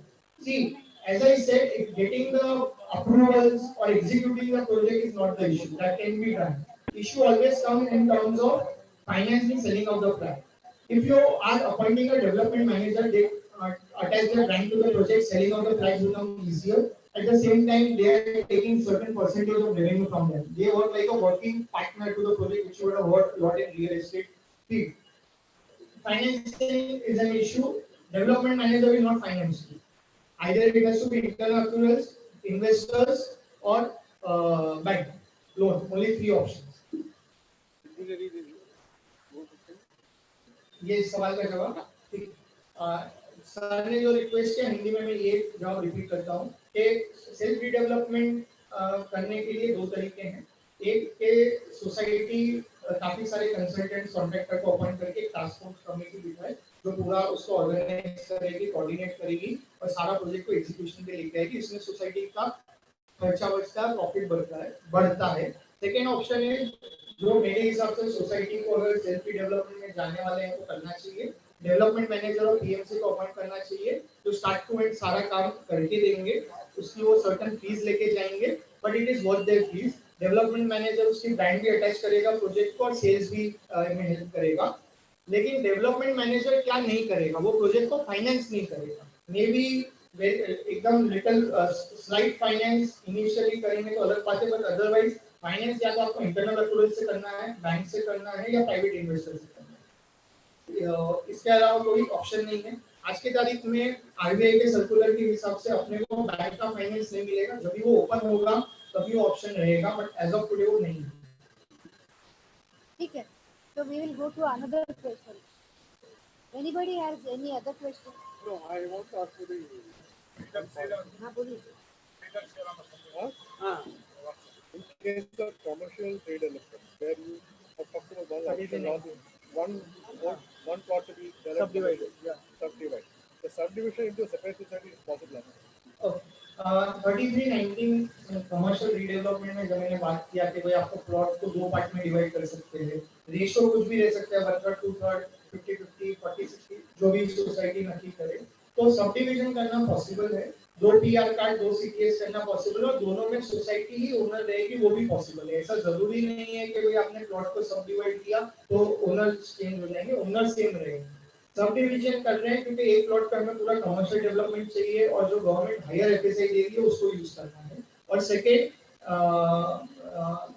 उससे profit ज्यादा आएगा member को benefit होगा दूसरे plot पे residential development होगा जहाँ may be shop को छोड़ के पूरा रेसिडेंशियल आएगा जब भी ये करते हैं तो इसके भी प्रोज एंड कॉन्स है तो करना नहीं करना वो सोसाइटी पे हाइट का भी इशू है तो अपने को उतना एफएसआई कंज्यूम कर पाएंगे कि नहीं वो देखना पड़ेगा वायबिलिटी देखनी पड़ेगी मेरे हिसाब से सेकेंड फ्लोर के ऊपर की ऑफिसेस का अगर आपको रेट रेसिडेंशियल फ्लैट के जितना या उससे ज्यादा नहीं आता है तो उसमें जाके कोई मतलब नहीं है रेसिडेंशियल रीडेवलपमेंट करने में ही बेटर ऑप्शन है हाँ अगर समझो इधर एक रेट आता है 10th फ्लोर की ऑफिस आपको 1.5 टाइम्स में बिकती है 1.25 टाइम्स में बिकती है और एक्स रेट तो कमर्शियल रीडेवलपमेंट अच्छा otherwise ground may be ground plus first या ग्राउंड प्लस सेकंड जो भी सोसाइटी और डेवलपर नक्की करे प्लस रेसिडेंशियल डेवलपमेंट बेटर है But you will cover this in the feasibility report. आप जो हमें मैंडेट देंगे वो हिसाब से हम करेंगे हम 2 या 3 ऑप्शन फिजिबिलिटी रिपोर्ट में कवर कर सकते हैं एक बार आप हमें अपॉइंट करेंगे फिर मैनेजिंग कमेटी डिस्कस करके फाइनल कर सकते हैं To say that we can divide into two parts. The entire plot can be divided into two parts, 50-50. So in 150 you are going to consider commercial come residence. In other one you are going to run only commercial. Resident. What will be the FSI for commercial and non-commercial? Assuming कि कोई भी ratio में divide कीजिए जो commercial रहेगा उधर 5.4 FSI eligible है consume कितना होगा वो पता नहीं क्योंकि जब तक प्लानिंग नहीं होगा बोल नहीं सकते हाइट रिस्ट्रिक्शन अगर यही प्लॉट अपना मुलुंड में रहता था हाइट का प्रॉब्लम नहीं रहता था तो मैं बोलता था 5.4 कंज्यूम हो जाता है और जो रेसिडेंशियल पोर्शन में 3.2 तो 3.24 वर्सेस 5.4 रफली आप देखोगे तो 60-70% इंक्रीज है कोई भी प्लॉट पे आप कितनी हाइट जा सकते हो, उस पे वेरियस पैरामीटर है। एक पैरामीटर है कि आपका रोड कितना बड़ा है। हमारा रोड बड़ा है कि हम लोग 70 मीटर या 120 मीटर 20 माले की बिल्डिंग भी बना सकते हैं। लेकिन दूसरा पैरामीटर है एयरपोर्ट अथॉरिटी का रिस्ट्रिक्शन। एयरपोर्ट अथॉरिटी का सिविल एविएशन एनओसी आता है, हम फ्लाइट पाथ के एडजेसेंट टू फ्लाइट पाथ में है तो ज्यादा हाइट नहीं जा सकती। मेरे नॉलेज के हिसाब से अभी रिसेंट रूलिंग्स आए हैं, बट 45 मीटर के आसपास हमें हाइट मिल सकती है। रिसेंट रूलिंग के बाद शायद थोड़ा ज्यादा थोड़ा कम डिपेंडिंग ऑन लोकेशन में होगा। तो 45 मीटर यानी स्टील प्लस 13 फ्लोर्स के आसपास अपना हो सकता है। इसमें जितना पोडियम रहेगा फ्लोर टू फ्लोर हाइट के हिसाब से आगे पीछे हो सकता है। तो सॉरी सर, जो मैं वही बोल रहा हूँ, उसके हिसाब से क्या बढ़ेगा क्या कम होगा वो तो केस टू केस डिपेंड होता है। और अगर आप प्रॉपर्ली पढ़ेंगे तो क्या था, 2015 के पहले 2 किलोमीटर के अंदर के रेडियस में हाइट उन्होंने कम कर दी। जो अभी उन्होंने वो रिस्ट्रिक्शन हटा दिया, 2015 के पहले जो हाइट मिलती थी वही दे रहे। हम 2 किलोमीटर के अंदर शायद नहीं आते, तो anyways we are not impacted. आपको रेगुलर जो हाइट मिलेगी, देयर इज मुंबई जीवी के एयरपोर्ट अथॉरिटी सिविल एविएशन से एनओसी मिलता है। उससे ज्यादा चाहिए तो आपको दिल्ली जाना पड़ता है, दिल्ली से आपको ऑफिशियल उनका प्रोसेस देता है, आप एडिशनल हाइट मिलेगी। इन केस हम लोग रेगुलर 3.24 रीडेवलपमेंट में जा रहे हैं तो कोई डेवलपर शायद एडिशनल हाइट के लिए नहीं जाएगा, 45 मीटर में कंप्लीट कर देगा। Because of height restriction 5.4 FSI consume करना चैलेंज है, शायद नहीं होगा। नहीं बेच सकते। आप जब भी ये प्लॉट पे एफएसआई कंज्यूम कर रहे हैं तो आपका हक से 1 एफएसआई का है, जो आपके प्लॉट का है, जो आपको फ्री मिल रहा है। उसके बाद की सारी एफएसआई आप खरीद रहे हैं या गवर्नमेंट से या मार्केट से। तो अगर आपने 5.4 में से सिर्फ 4 कंज्यूम की तो 1.4 तो आपने खरीदा ही नहीं। जो चीज खरीदी नहीं है और आपने तो बेचेंगे कैसे? वो आपका हक नहीं, वो आपका मैक्सिमम लिमिट। तो आप एफएसआई नहीं बेच सकते। इनफैक्ट अगर विले पालने में जाएंगे, कहीं कहीं जगह पे सिर्फ 4 माले की हाइट मिलती है, 4 माले में उन लोग पूरी एफएसआई कंज्यूम नहीं कर सकते।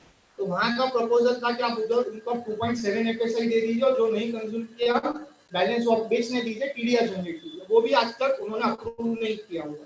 सो वहां तो नहीं हुआ तो इधर तो होने के चांसेस नहीं है।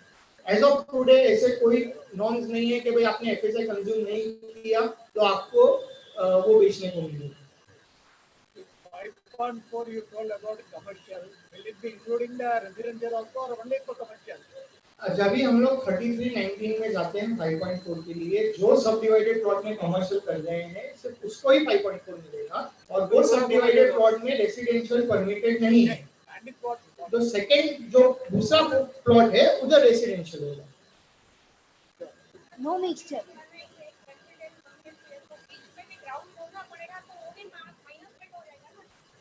मैंने वही बोला कि आपको जब फिजिबिलिटी करेंगे तब प्रोज एंड कॉन्स देखना पड़ेगा। सब सिर्फ हमारे टारगेट एरिया एडिशनल और कॉर्पस में कवर नहीं होगा, बाकी प्रोज एंड कॉन्स भी है और आपको प्लॉट को ही सब डिवाइड करना पड़ेगा। ऐसे आपके 2 प्लॉट होंगे। सो 2 प्लॉट हो जाएगा, दोनों के बीच में जगह छोड़नी पड़ेगी। यू आर राइट, आरजी दोनों में छोड़ना पड़ेगा। उसके वजह से एफएसआई कंज्यूम क्या होगा वो तो प्लानिंग करेंगे तभी पता चलेगा। लेकिन आपको एलिजिबिलिटी ज्यादा है तो फिर फिजिबिलिटी में करके देख सकते हैं कि भाई वेदर दैट मेक्स सेंस और not. Anyways my opinion is not to go for that, because मेरे हिसाब से 3rd फ्लोर ऑनवर्ड अपना ऑफिसेस के रेट ज्यादा नहीं है। There is no point going into that. We should stick with commercial plus residential on same plot and not सब divided.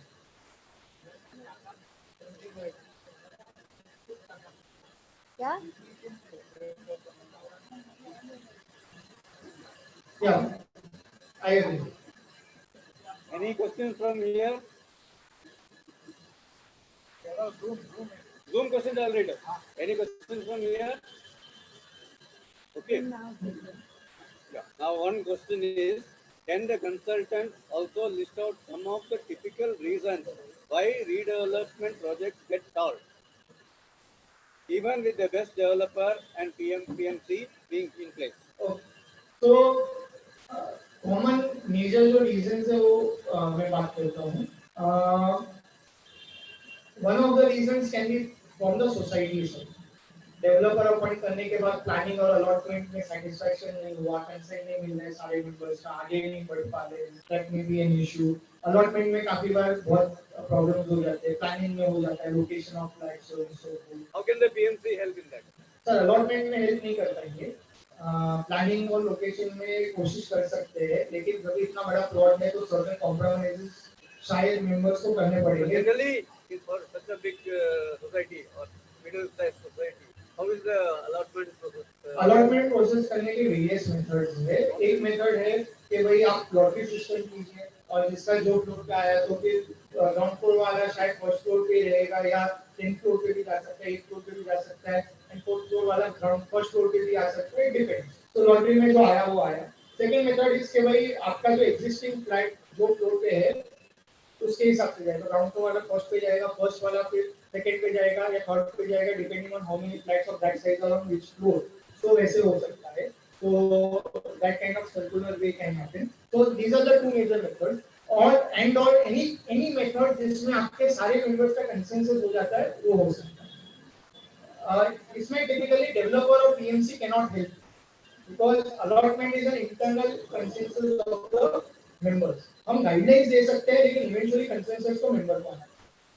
Second society related reason हो सकता है कि भाई कुछ मेंबर्स कंसेंट ही नहीं देते हैं during the redevelopment process, starting से अगेंस्ट है, वेकेट नहीं करते हैं तो कोर्ट ऑर्डर लाना पड़ेगा जिसमें टाइम जाता है काफी बार। थर्ड प्रॉब्लम है इसके वही अगर सोसाइटी के प्रॉपर्टी रिलेटेड इश्यूज हैं, या तो आपका कन्वेंस नहीं है, पीआर कार्ड में नाम नहीं है, या आजू बाजू के सोसाइटी ने आप पे केस किया है या मेंबर ने सोसाइटी पे किया है। मेंबर टू मेंबर या इंटरनल फ्लैट की बात नहीं कर रहा, मेंबर ने सोसाइटी पे किया है कि नेबरिंग सोसाइटी ने अपने सोसाइटी पे किया है, या अपने प्रॉपर्टी पे कोई क्लेम है, या पीआर कार्ड में कोई किसी और का नाम आ गया है मिस्टेक्स से। तो all this kind of things takes time and creates issues, उससे डिले हो सकता है। Typically, this kind of issues are dealt with before members are vacated. Member vacating के पहले इसको सब resolve करना है। इसके बाद there could be government related reasons. नया DCPR में notifications आते हैं, कुछ change हो जाता है, policies change हो जाती है, अपने को applicable हो जाता है, या FSA बढ़ जाती है या कम हो जाती है। उसमें हम लोग या डेवलपमेंट में आगे नहीं बढ़ सकते, या हाई कोर्ट का स्टे आ जाता है जैसे 2016 में आया था, या जीएसटी या रेरा जैसे कोई नए नॉर्म्स या लॉज आ जाते हैं। तो current DC is up to 35 ना? इट इज 2034, लेकिन अगर आप नवंबर 2018 में फाइनल नोटिफिकेशन आया था जहां से एप्लीकेबल हो गया, फिर 2 साल हो गया, उसमें भी उन्होंने 50 सर्कुलर नहीं निकाल दिए और रूल्स चेंज हो गए थे। Even today also there are 3-4 circulars जो सजेशन ऑब्जेक्शन में है, सर्टेन पोर्शन ईपी में है जो अप्रूव नहीं हुआ है अभी तक, EP is excluded portion. DCPR 2034 is a living document. Changes can happen anytime. Government change हुई, political intent change हुआ, rules will change. So हमारे 40 years के practice में we have never seen a 5-year period where there is not a single change in this. Things keep on changing. But the level of change will be drastic because could be you can never say. In the 35 changes were drastic. So in 2012 जब DCR 91 was imposed, 2034 was not in which 2015 में आया. Correct. No one expected fungible to come.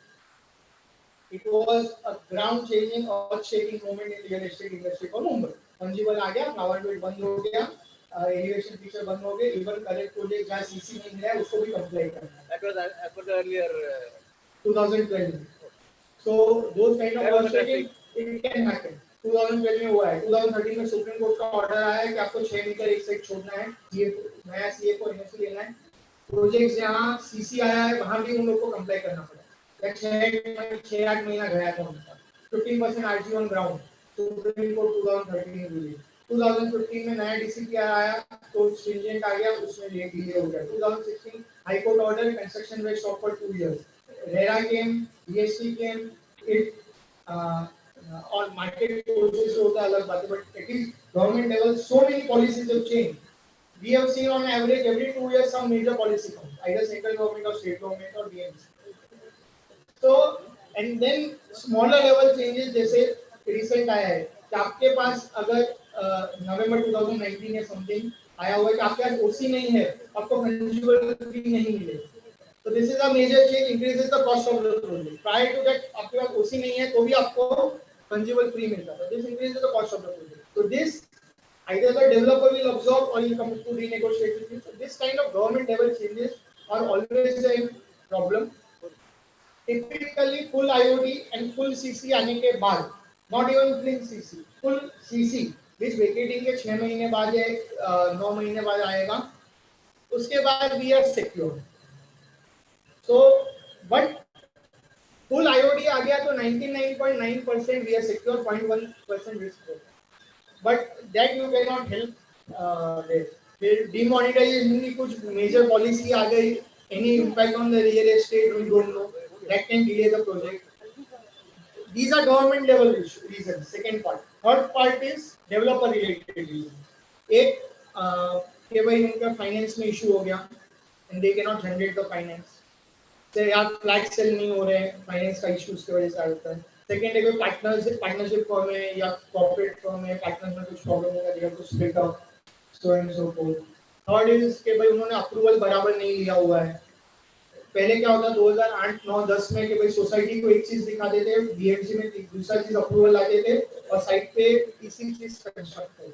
अभी वो सब बंद हो गया. But पहले this was one of the reasons of project stalling. तो प्रोजेक्ट 2012 के पहले ऐसे काफी सारे प्रोजेक्ट्स वो बाद में स्टॉल हुए हैं. स्पेसिफिकली माड़ा के प्रोजेक्ट्स में 2010 से उन्होंने नया परमिशन देना बंद कर दिया था टिल 2018. तो माड़ा के प्रोजेक्ट भी काफी सारे स्टॉल हो गए हैं जहां स्पेसिफिकली डेवलपर ने बिल्डिंग खाली करवा दी और अप्रूवल नहीं लिया. ऐसे भी प्रोजेक्ट्स. आपका ऐसा कुछ प्रोजेक्ट है जो ऐसा अटका हुआ है? There have been projects which have been delayed. Don't misunderstand me. No, I know it's completely valid question. हमारे प्रोजेक्ट्स डिले हुए हैं but 99.99% प्रोजेक्ट्स हैं जहां बिल्डिंग खाली होने के पहले डिले. बिल्डिंग खाली होने के बाद जो भी मैंने 15-16 की कंप्लीट किए हुए हैं विद इन 24 to 36 मंथ्स के अंदर कंप्लीट होके मेंबर रहने को आ गए हैं. Unless and until members are not vacated. Last member vacating से करके repossession के बीच में 24 to 36 months हुआ है. One or two projects ऐसे हैं which have been delayed during construction because those were the demonetization when नया TDR and GST policy थी.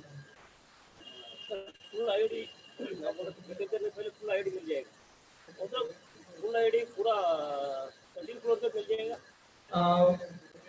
आपका जो क्वेश्चन है फुल आईओडी कंपलसरी नहीं है लेना, लेकिन हम रेकमेंड करते हैं, हम लोग रेकमेंड करते हैं कि डेवलपर को फुल आईओडी लेना चाहिए. प्रोजेक्ट ज्यादा सेफ होता है लेकिन इन्वेस्टमेंट ज्यादा लग जाता है. सारे डेवलपर एग्री नहीं करते हैं, लेकिन ये क्राइटेरिया होना चाहिए डेवलपर सिलेक्शन में कि जो डेवलपर एग्री करता है उसको हमको ज्यादा वेटेज देना. टेंडर में ये क्लॉज डाल सकते हैं, डेवलपर हाँ या ना बोल सकते हैं डिपेंडिंग ऑन ओवरऑल इवैल्यूएशन. आपको कॉल करेंगे. ये टेंडर एग्री के कौन से दूसरा है उनको अपन दे सकते हैं. यस, पूरा आईओडी उसका टीडीआर पूरा लोड हो जाएगा. अगर फुल आईओडी है तो उसमें पूरा लोड हो जाएगा. मतलब हमारा प्रॉब्लम है तो अपना टेंडर क्लास में डाल सकते हैं. सारे डेवलपर एग्री नहीं करते. आपको अगर कॉल लेना है कैपेबल डेवलपर आएगा ना, जो पसंद करेगा वही अभी कैपेबल डेवलपर आएगा. इससे पैसे इन्वेस्ट करने वाला वो आएगा ना. छोटा मोटा डेवलपर निकल जाएगा. You said that you will help in tender. Whether you will also need also to understand if they will help in identifying good developers who tenders can be done. Sir typically tendering process दो part में हो सकते हैं. या तो दो type के होते हैं. या तो क्लोज बिडिंग सिस्टम होती है, तो सोसाइटी एक 10 या 12 या 15 जन को शॉर्टलिस्ट करो, सिर्फ उनको टेंडर देना है, उसमें से भी जितने बिड्स वापस आए होते हैं. सेकेंड ऑप्शन है कि ओपन बिडिंग सिस्टम पेपर में ऐड देके कोई भी आके लेके जा सकता है. If you are going for first system, we will recommend a few developers looking at the location in the project, and then eventually general body will decide कौन 15 जन या 10 जन या 20 जन को आपको टेंडर इशू करना है. If you are going for open bidding system, we will have no control over who is taking the tender. कोई भी टेंडर लेके जा सकता है, but society has a right to reject any offer without giving any reason whatsoever. Generally open tender. You will be helping us in shortlisting the developers. Yes, we will help you in shortlisting the developer. As I said, हम बहुत ही detailed comparison chart बनाते हैं. उसमें काफी सारे points रहते हैं. Commercial points 25-30 रहते हैं. तो वो 50 to 60 technical and financial related points जो आपको प्रोफाइलिंग में और उसमें बहुत हेल्प करता है। जैसे मैंने पहले बोला, एक्सपीरियंस है, मुंबई में कितना काम किया है, रीडेवलपमेंट कितने काम किए हैं, रेगुलर डेवलपमेंट कितना किया हुआ है, कितना उनका फाइनेंशियल स्ट्रेंथ है, अनसोल्ड यूनिट्स कितने हैं, नेटवर्क क्या है, सॉल्वेंसी क्या है, सो एंड सो फोर्थ। सो ये काफी सारे पॉइंट्स आपको हेल्प करते हैं selecting one of the developer. मैं डेवलपर नहीं अपॉइंट कर रहा हूँ, मैं आपको नहीं बोलूंगा कि ये एक डेवलपर को अपॉइंट करना है, मैं रैंकिंग भी नहीं दूंगा, मैं प्रोज एंड कॉन्स हर एक डेवलपर के दूंगा, financial strength, technical strength, commercial offer, आपको डिसीजन लेना है। Members should not feel that PMC is pushing one of the developers. That cannot. Do you have any list of recommended developers? Open tender जब ये आते हैं तो कोई भी लेके जा सकता है। Once it has come, we will evaluate from pros and cons there. We will give you 10-15 names. Yes. Okay. Yeah, I feel it is quite hard budget. So I feel we shall. No, I do not recommend one developer because. No, I am giving you pros and cons. See, weightage sort of. Correct. So at the appropriate time, we will discuss with the committee how to take it forward. Essentially, हम लोग pros and cons दे रहे हैं, so it is a implied. You can understand who is more strong and so and so forth. You will be evaluating that Yes. all the parameters. Yes. If society insists कि आप ranking दीजिए, तो on a predetermined criteria we can give ranking, but then I will not defend my ranking. That is my perception. Up to you to either select or reject that. फिर इसको number 1 क्यों है, number 2 क्यों है, number 3 क्यों है, those kind of question I will not answer because it becomes very complicated and lot of accusations come. That is the reason we generally don't give rankings. If I give a recommendation that XYZ is the best, it creates trouble within the society. That's why we don't give. But if you insist, we are capable of giving that. It is generally to not create problem within the society, we don't do that. इसके लिए at the appropriate time, managing committee and us will sit across and take a call how to take it forward. My simple question: suppose you recommend Mr. X as a developer. If 100% member accept for that, can you go ahead? Can we? Can we go ahead with the development? See, if your 100% members are agreeing to Mr. X, whether I recommend or not, we definitely go on. If I am recommending Mr. Y, but 100% of your members have to go with Mr. X, I will support you and we will go with Mr. X. As simple as that. Okay, there is one more question. The new rules that the government has passed regarding the penalties on the builder if it makes a default on any contractual agreement. I don't believe it is applicable for private society redevelopment. I'm not sure what exactly this is referring to. Basically, there is no contractual agreement between the government and the developer. The only thing is that they have to pay the fees and premiums and the FSI premiums to the government. तो उनका वो set procedure है, उसमें अगर उन्होंने payment instalment scheme में बराबर नहीं किया तो उसकी पेनल्टी का उसका प्रोसेस वो सब बराबर है. That will happen as per the process. Otherwise, there is no agreement between the government and the developer. ये गवर्नमेंट कॉन्ट्रैक्ट्स में होता है या गवर्नमेंट लाइन के प्रोजेक्ट्स में होता है या SRA प्रोजेक्ट्स में जहाँ SRA is appointing a developer directly और भाड़ा is appointing a developer directly या क्लस्टर डेवलपमेंट में जहाँ गवर्नमेंट ने डेवलपर अपॉइंट किया है अफोर्डेबल स्कीम में, उसमें सब ये आता है. प्राइवेट सोसाइटी में प्राइवेट कॉन्ट्रैक्ट है between the society and the developer. Government has nothing to do. Maybe they are referring to the default in rent or corpus or. Yeah, but government is not penalizing. For any recourse, you have to go to appropriate authority, which is High Court or there are in certain cases. I believe, but advocate will be probably better judge. Rent के लिए आप RERA के पास नहीं जा सकते. You have to go to High Court.